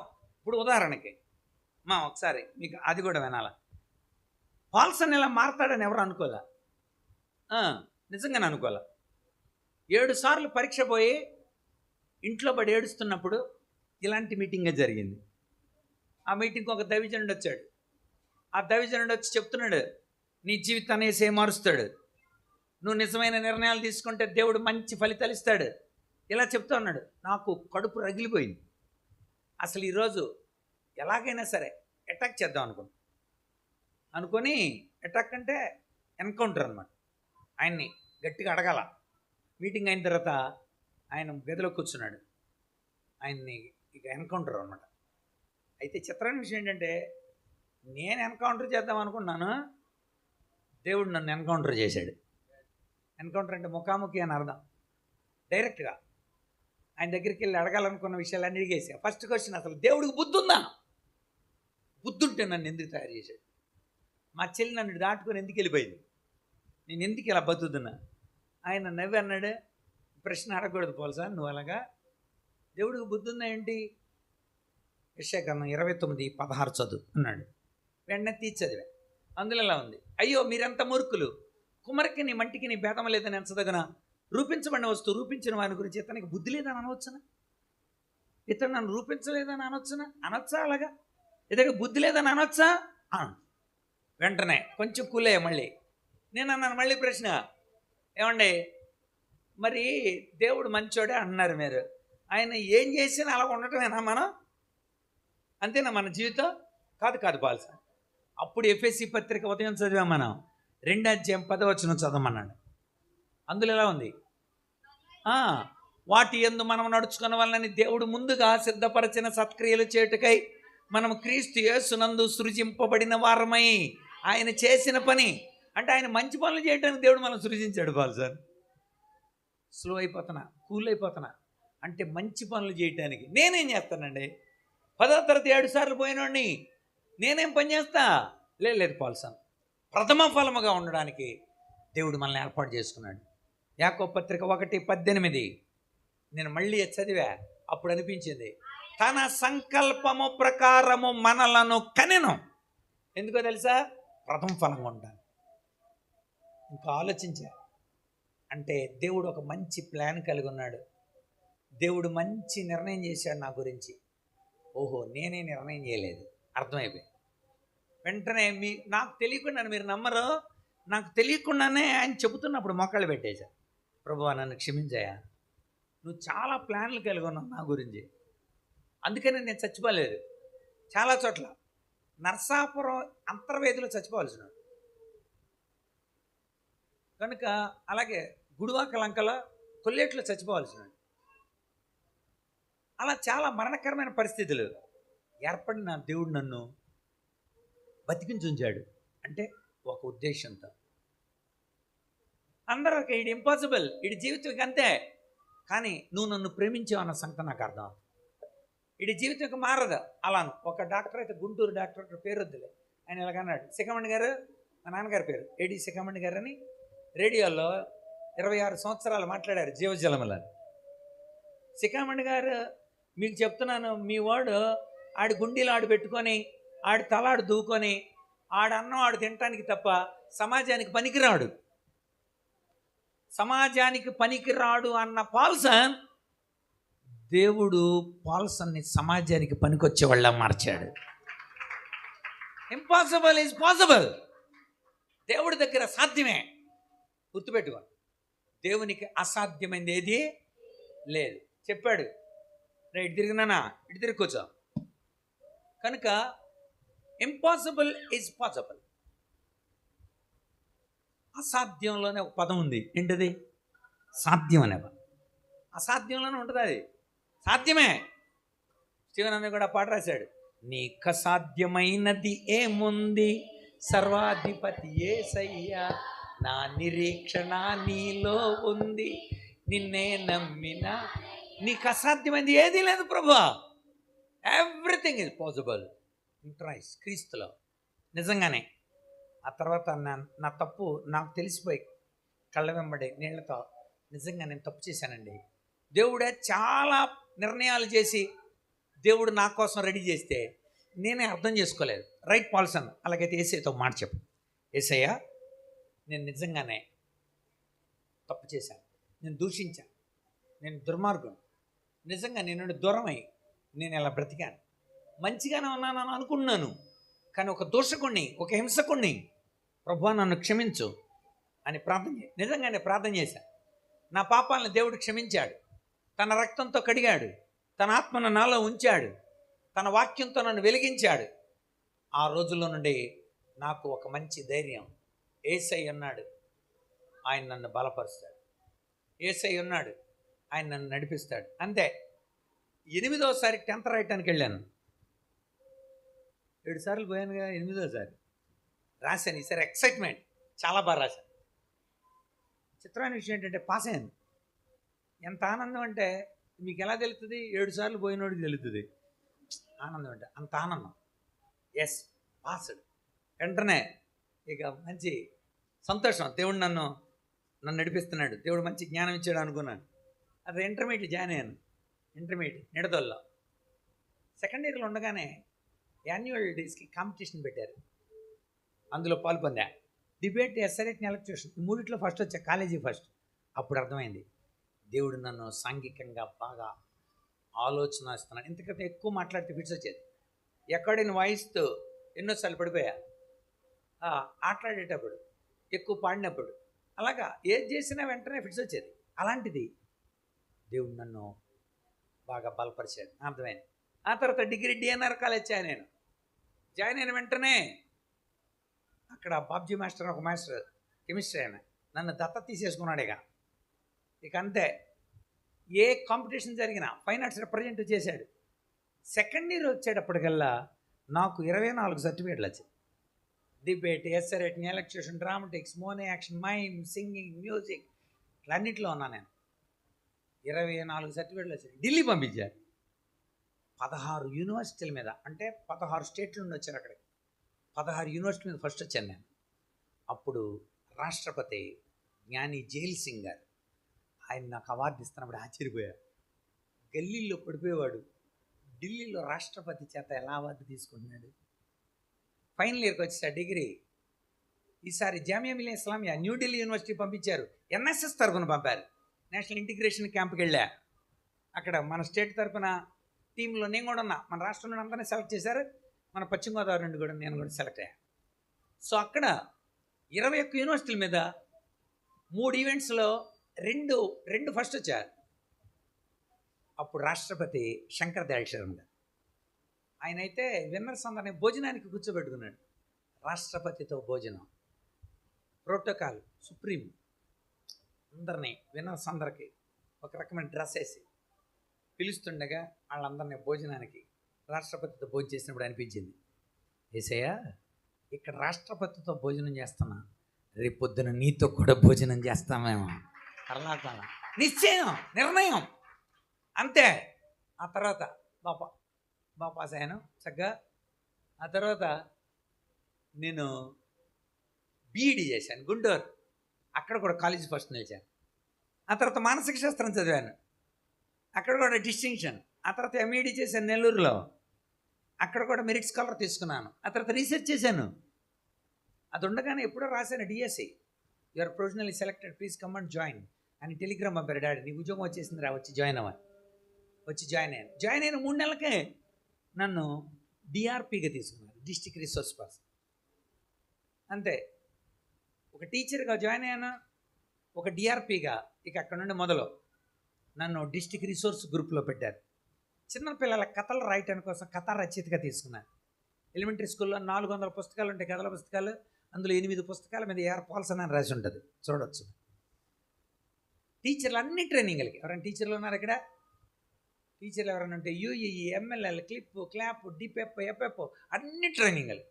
టీచర్ అన్ని ట్రైనింగుల్లో టీచర్లకి చెప్పడానికి నేనున్నాను మన జిల్లాలో. ఇది మీ తూర్పుగోదావరి, పశ్చిమ గోదావరి? పశ్చిమ గోదావరిలో 91 అజయ్ కలం మన కలెక్టర్, 92 మదన్మోహన్ రెడ్డి మన కలెక్టర్ ఉత్తమ వాలంటీర్ల అవార్డులు ప్రకటించారు. 2001 పూనం మాలకొండయ్య మన కలెక్టర్ ఉత్తమ యువజన అవార్డు ప్రకటించింది. సిద్ధార్థ జైన్, వాణి మోహన్, వాణి ప్రసాద్, సంజయ్ జార్జు, భాస్కర్ వీళ్ళంతా మన కలెక్టర్లు. ఉత్తమ డిఆర్జీ, ఉత్తమ డిఆర్పి, ఉత్తమ ఉపాధ్యాయ, ఉత్తమ సేవ, ఉత్తమ సైకాలజిస్ట్, అత్యుత్తమ ప్రతిభా పురస్కార అవార్డు, 2 ఎక్సలెంట్ అవార్డులు. నా గదిలోకి వస్తే 42 అవార్డులు కనబడతాయి. వీటన్నిటికంటే గొప్పదేంటో తెలుసా? దేవుడు నన్ను కుమారుడా అని పిలిచిన అవార్డు. అన్నిటికంటే గొప్ప, అట్లా మించిన అవార్డు అది. కలెక్టర్ వాణిమోహన్ మన కలెక్టర్, ఆవిడ సక్సెస్ స్టోరీ అని ఒక బుక్ వేసింది నా జీవితాన్ని. ప్రతి చోట వెళ్ళిన చోటల్లో పర్సనాలిటీ డెవలప్మెంట్ క్లాసులు, 76 డిగ్రీ కాలేజీలు, 22 జూనియర్ కాలేజీలు, 10th క్లాస్, ఐటీఐ, పాలిటెక్నిక్ అన్ని కాలేజీలకి తెగ తిప్పేశారు నాకు. స్టిల్ నేను రిజైన్ చేసే అంతవరకు కూడా అన్ని కాలేజీలు చాలాసార్లు వచ్చాను నరసాపురం కాలేజీల్లో పర్సనాలిటీ గురించి చెప్పడానికి. భయపడకండి, ధైర్యంగా ఉండండి చెప్పడానికి. ఒకప్పుడు పడిపోయేవాడు, ఇప్పుడు పడిపోయే వాళ్ళకి ధైర్యం చదువుతుంది. ఒకప్పుడు నేను ఎందుకున్నాను అని బతికేవాడు, ఇప్పుడు ఎందుకున్నాలో చెప్తున్నాడు.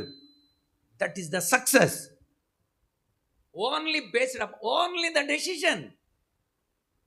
నిర్ణయం మీద ఆధారపడింది. మీరు నిర్ణయం చేసుకోలేరా? చేసుకోగలరా?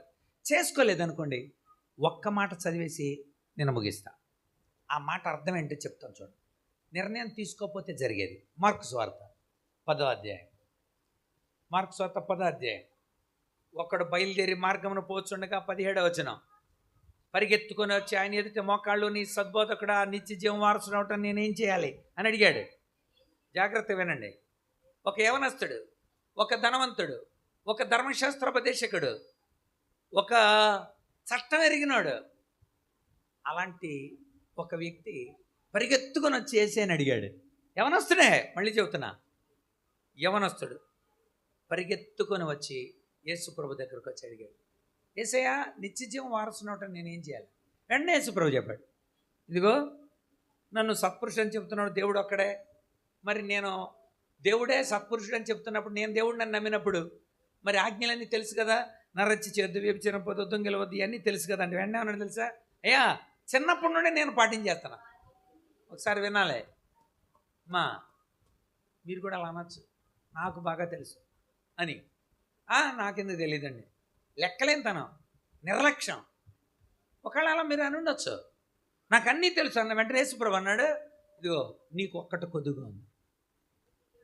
నీకు నాకు మధ్య డబ్బు అడ్డు వచ్చేది. ఆ డబ్బు తీసి అవతలపడే బీదలకి ఇచ్చే, పరలోకంలో నీకు నేను ధనం ఇస్తాను, నేను ఇవ్వాల్సింది నీకు ఇస్తా, వదిలేసేయి అన్నాడు. అప్పుడు ఏం చేయాలి? తాను చెప్పాలి. మీరు ఎవడైనా గురువు గారి దగ్గరకు వచ్చినప్పుడు గురువుగారు నేను చెప్పినట్టు వింటాను అని అన్నవాడే నిజమైన శిష్యుడు. గురువశానువర్తి శిష్య. గురువు యొక్క వశంలోకి ఎవడెళ్తాడో ఆడే శిష్యుడు. మరి పరిగెత్తుకొని వచ్చాడంట, మోకాళ్ళు పెట్టాడంట. మోకాళ్ళు పెట్టాడు, పరిగెత్తుకొని వచ్చి మోకాళ్ళు పెడితే నేనేమనుకుంటా, బా ఏమి భక్తిరా, బా ఏమి విశ్వాసం రా, బా ఏమి శిష్యత్వం రా అని అనుకుంటా, మిమ్మల్ని చూసి కూడా కదా. ఎవడైనా అలాగే అనుకుంటాడు. కానీ ఇతడు బుద్ధి అంటే తెలిసిపోయింది. వెంటనే అతడు మిగుల ఆస్తి గలవాడు కనుక యేసుప్రభుకు లోబడలా, నిర్ణయం తీసుకోలా. ఆ మాటకు మిగుల ఆస్తి గలవాడు కనుక మొక్కం చిన్న ఇలా చేయాలంట అని వెళ్ళిపోయాడు. మీరు కూడా ఎలా వెళ్తారో నేను కూడా చూస్తాను. వచ్చారు, మీరు తెలుసుకోవాలని వచ్చారు, తెలుసుకున్నారు, నిర్ణయం చేశారా? అవసరం లేదు మాకు, అంతే, మాకు అవసరం లేదు. అతడు దేవుడి దగ్గరికి మోకాళ్ళు పెట్టి వచ్చాడా, వచ్చి మోకాళ్ళు పెట్టాడా, పరిగెత్తుకొని వచ్చాడా అంటే నాటకాలు వేస్తున్నాడు అనమాట. నాటకాలు మనం వేసేయి, పరిగెత్తుకొని వస్తాం, ముందే కూర్చుంటాం, పరిగెత్తుకొని వస్తాం, పాటలు బాగా పాడతాం, పరిగెత్తుకొని వస్తాం, దేవుడు మాట్లాడిన అన్నీ మాకు తెలుసండి అంటాం. నాటకం, నిర్ణయాలు చేయని నాటకాలు అయ్యి. అతడు దుఃఖపడుచు వెళ్ళిపోయాను. యేసుప్రభు అన్నాడు, ఇదిగో ఇలాంటి వాళ్ళు పరలోక రాజ్యంలోకి వెళ్ళే కంటే సూది బెజ్జంలో ఒంటె దూరుట. అది ఎందుకన్నాడో చెప్తా. సూది అంటే మనం అనుకున్న సూది కాదు, అది తెలుసుకోవాలి ముందు. అక్కడ సూది అని ఎందుకు వాడాడో చెప్తా. యెరూషలేములో ప్రధాన ద్వారం ఇలా ఉంటుంది. ప్రధాన ద్వారం దగ్గరికి వెళ్ళాలంటే మెయిన్ రోడ్డు ఇలా ఉంటుంది. ఇదంతా తిరిగి ప్రహరీ అన్నీ దాటుకొని అక్కడికి వెళ్ళాలి. అటు వెళ్ళాక జనాలు ఏం చేశారంటే ఇక్కడ గోడకి ఒక రంధ్రం పెట్టారు, ఒక రంధ్రం, చిన్న రంధ్రం.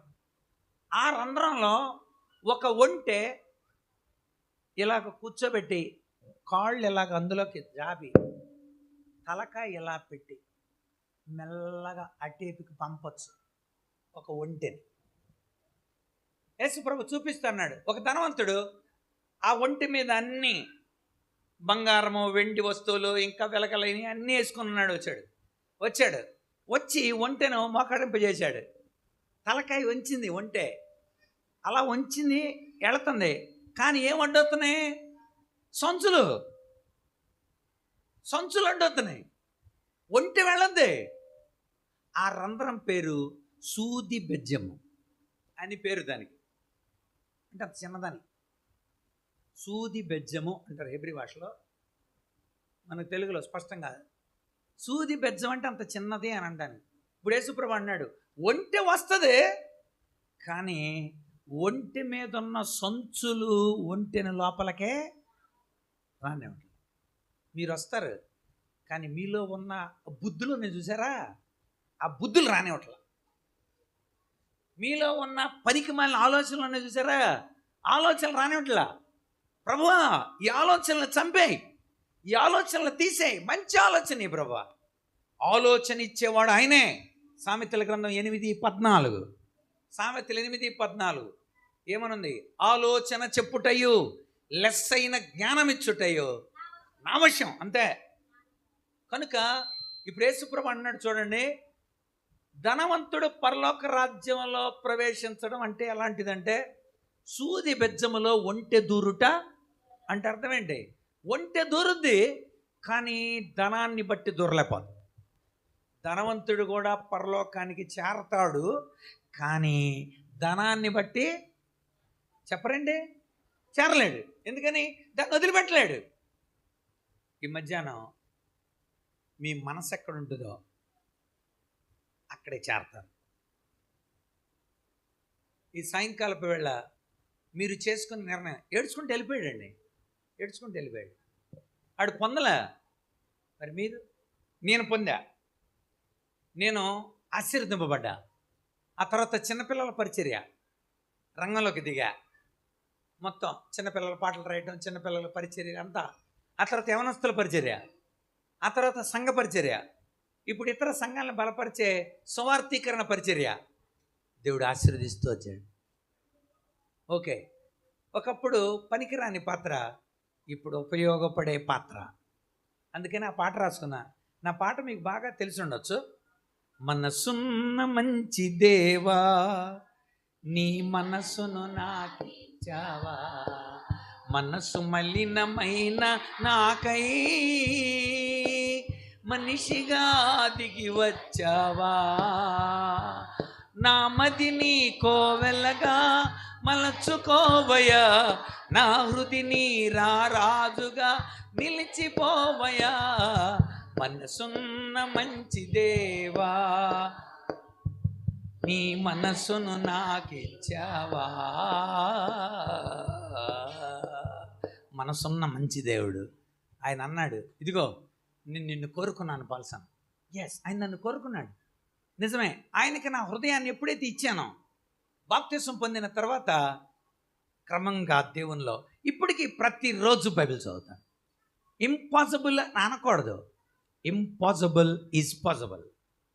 ఎందుకో తెలుసా? ఇంపాసిబుల్ అని రాయండి మీ పేపర్లో. ఇంపాసిబుల్ రాసి ఐ పక్కన అపాస్ట్రఫీ పెట్టండి. ఐ పక్కన అపాస్ట్రఫీ పైన S, impossible is possible because impossible itself says I am possible. I పక్కన చుక్క పెడితే పైన ఐ యామ్ పాసిబుల్ అంటే అర్థం, ఇంత క్రితం నేను అసాధ్యుడినే, కానీ ఇప్పుడు సాధ్యత చేశాడు Yesayya. I am possible. I పక్కన ఫస్ట్ పెడితే ఐ యామ్ పాసిబుల్, బట్ అది కలిపితే ఇంపాసిబుల్.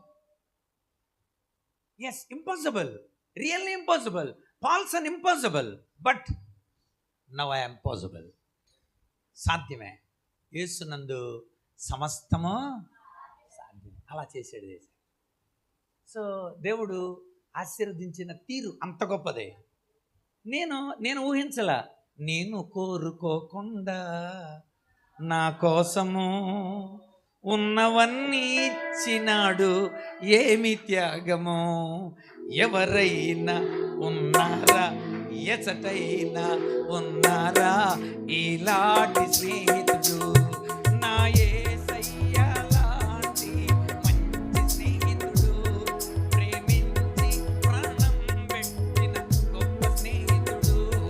ఎవరైనా ఉన్నారా, ఎచటైనా ఉన్నారా ఇలాంటి స్నేహితుడు. హల్లెలూయా. అలాంటి మంచి స్నేహితుడు. నేను పెద్ద ప్రసంగికుడిని మీ మధ్యకి రాలా, కానీ యేసు ఎంత గొప్పడో సాక్ష్యం ఇవ్వడానికి. నేను ఆ తర్వాత 22 సంవత్సరాలు టీచర్గా పనిచేశాను. నాకు మ్యారేజ్ చేశారు మా డాడీ మమ్మీ. బాబు పాప BDS డెంటల్ డాక్టర్ పూర్తయింది. బాబు మల్టీమీడియా అయిపోతుంది. జైన్ డీమ్డ్ యూనివర్సిటీ బెంగళూరులో పూర్తవుతుంది. సో నా మిస్సెస్ కూడా బాగా చదువుకుంది పరిచర్యలో. నేను నా జాబ్ రిజైన్ చేశాను. 7 సంవత్సరాలు అయింది. ప్రభు మమ్మల్ని విడిచిపెట్టలేదు. కరోనాలో పోషించిన దేవుడు, నిరంతరం మాతో ఉన్న దేవుడు. ప్రతి ఇప్పటికి 4 యాక్సిడెంట్లు అయినాయి నాకు. 2 కార్ యాక్సిడెంట్లు, 2 బైక్ యాక్సిడెంట్లు సేవలోనే. తలకాయ పగిలిపోయింది, శరీరంలో చాలా భాగాలు చీల్చబడ్డాయి. ఇక్కడే 29 కుట్లు వేశారు. ఒళ్ళంతా చచ్చుబడిపోయింది, కాలరబోని ఇరిగిపోయింది, కాలు ఇరిగిపోయింది. ఇన్ని జరిగినా దేవుడు ప్రాణం తీసుకోలేదు. ఎందుకంటే ఏపీ పాలెం వెళ్ళాలిరా నాన్న, అక్కడ నువ్వు ఒక మాట చెప్పాలిరా వాళ్ళకే. దేవుడు, గాడ్ ఈజ్ గ్రేట్. దేవునికి మహిమ కలుగును గాక.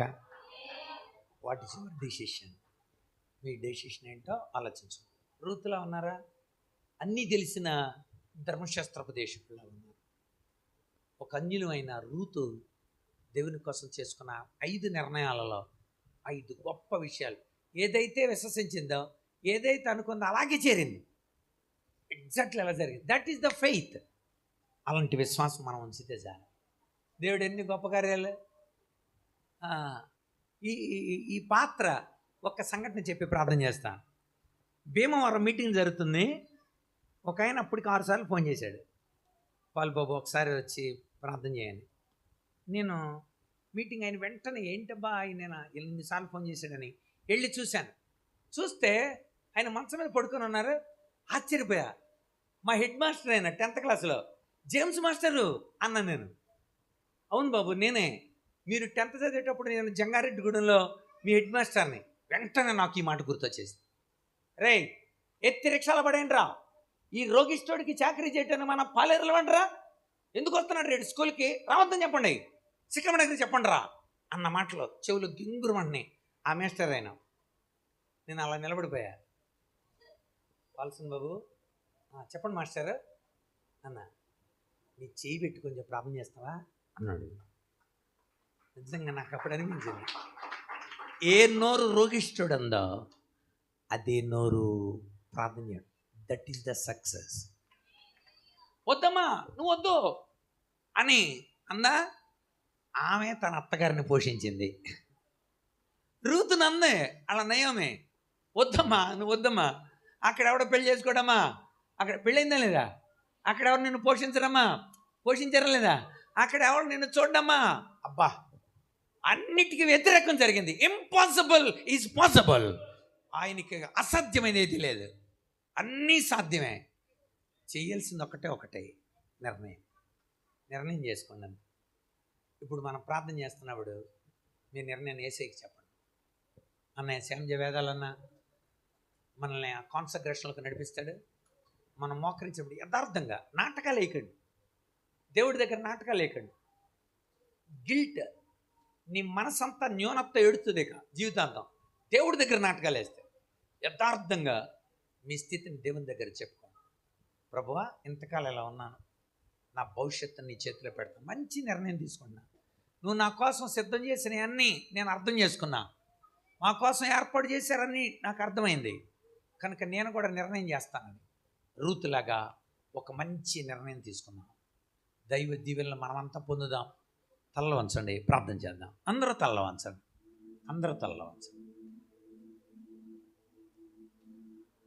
విషయాల్లోకి ఇంకా అప్పుడే మనం ఫలిస్తాం. మనకు బాగా అలవాటు ఏంటంటే ప్రసంగం అయిపోయిన వెంటనే లేచి వెళ్ళిపోవడం. అక్కడే ఆశీర్వాదాలు పోగొట్టుకుంటున్నాం. అద్భుతమైన సమావేశాలు ఏర్పాటు చేశారు. కళ్ళు మూసుకుందాం. కళ్ళు ఉన్న వాళ్ళందరూ కూడా కళ్ళు మూసుకోవాలి. కళ్ళు మూసుకుని ఇంతవరకు పరిశుద్ధాత్మ దేవుడు నీతోనూ నాతోనూ మనందరితో మాట్లాడాడు అని నమ్మిన వారు ఒక్కసారి ఆమేన్ చెప్దాం. మళ్ళీ చెప్దాం. మీతో మాట్లాడితేనే చెప్పండి. అబద్ధాలు ఆడొద్దు, నాటకాలు ఆడొద్దు అని దైవ సేవకులు చెప్పారు. ఏదైనా చెప్పమంటే గొళ్ళుమని చెప్తున్నారు. నిజంగానే నిర్ణయం తీసుకునే సమయం ఇది.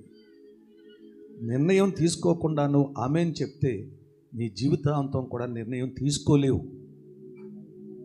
కాబట్టి పనికి రాని దానిని పనికి వచ్చేలాగా చేసే దేవుడు.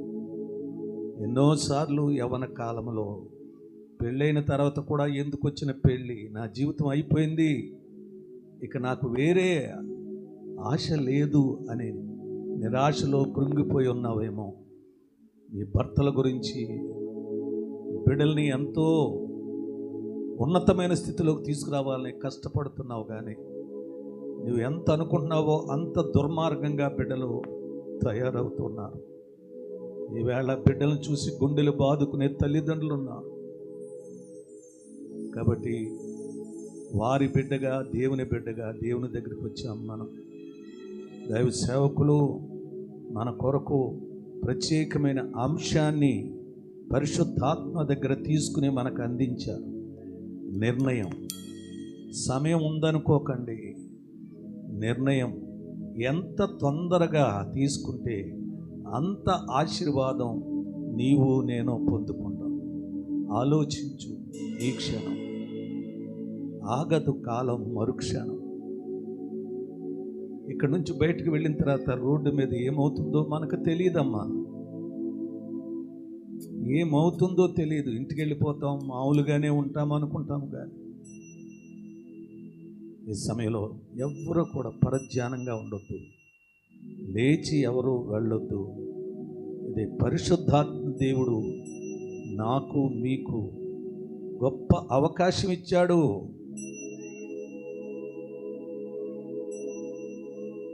నిర్ణయం తీసుకునేసి ఎవరిని కోరుకుంటావో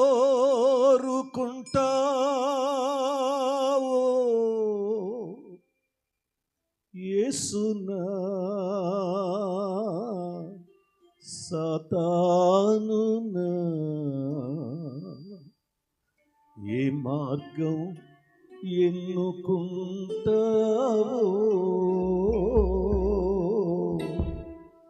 జీవమా మరణమా. మన ముందు రెండు మార్గాలు ఉన్నాయి.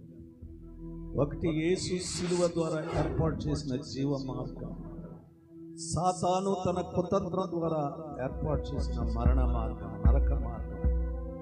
నిర్ణయం తీసుకో, ఏది కోరుకుంటావు. చాయిస్ దేవుడిచ్చాడు, నిన్ను బలవంత పెట్టట్లేదు, నీ ఇష్టం. నరకానికి వెళ్ళాలంటే నిర్ణయం ఏమీ తీసుకోని అవసరం లేకుండా వెళ్ళిపోతాం. కానీ పరలోకం చేరాలంటే నిర్ణయం తీసుకో. ఎవరిని కోరుకుంటావో యేసునా సాతానునా, ఏ మార్గం ఎన్నుకుంటావో జీవమా మరణమా. తమ్ముడు, ఎవరిని కోరుకుంటావో యేసునా సాతానునా, ఏ మార్గం ఎన్నుకుంటావో జీవమా మరణమా, జీవమా మరణమా. ఇది నిర్ణయం తీసుకునే సమయం. ఆగి కొంచెం ఆలోచించుము, ఈ క్షణం ఆగదు, కాలం రాలిపోదు మరుక్షణం.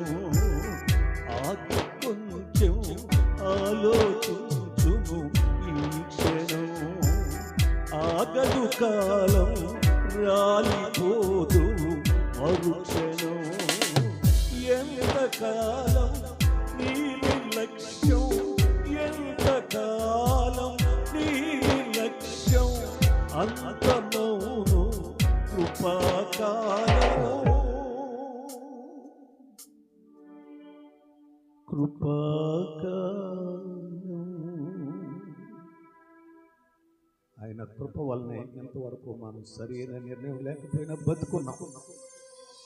ఆ కృపకాలం ముగిసిపోద్ది, అంతమవుతుంది కృపకాలం. ఇచ్చిన సమయం ముగించేస్తుంది. ఆ తరువాత మీరెవరో నాకు తెలియదు, మీరెవరో నాకు తెలియదు. అప్పుడు అంటావు, నేను చర్చిలోకి వెళ్ళి పాల్సన్నయ్య గారి ద్వారా నిర్ణయం గురించి విన్నానయ్యా, కానీ తీసుకోవడానికి అవకాశం దొరకలేదు. ఇప్పుడు నిర్ణయం మార్చుకోవచ్చంటే మీరెవరో నాకు తెలియదు. అక్రమము చేయువారులారా, ఇచ్చిన సమయాన్ని వృధా చేసుకున్న వారులారా, క్రమం తప్పి బ్రతికిన వారులారా, ఆలోచన లేకుండా చెడ్డది కోరుకున్న వారులారా, మీరెవరో నాకు ఈ మధ్య మంచి అవకాశం ఈ దేవుడు సంఘం ద్వారా ఏర్పాటు చేశారు. నిజమే, ఎన్ని ప్రసంగాలు మన ప్రాంతాల్లో, ఎంతమంది దైవజనులు వచ్చి వాక్యం చెప్పారు. ఈరోజు కనుక ఈ నిర్ణయాన్ని కనుక తీసుకోకుండా వెళ్ళిపోతే ఆగదు కాలం, ఆగదు కాలం నీకోసం ఆగదు. సైలెంట్గా ఉన్నాం. Please be silent. నీతో కూడా మాట్లాడుతున్నాడని నేను ఎరుగుతున్నాను, కానీ ఆ మాటలను అంగీకరించకుండా, నిర్ణయం తీసుకోకుండా సాతాను మోసం చేస్తున్నాడమ్మా. అమ్మా అయ్యా, మోసం చేస్తున్నాడు వాడు. నీకు ఇప్పుడే కంగారేంటి, బోల్డ్ సమయం ఉందని. అది అబద్ధం. సమయం లేదు.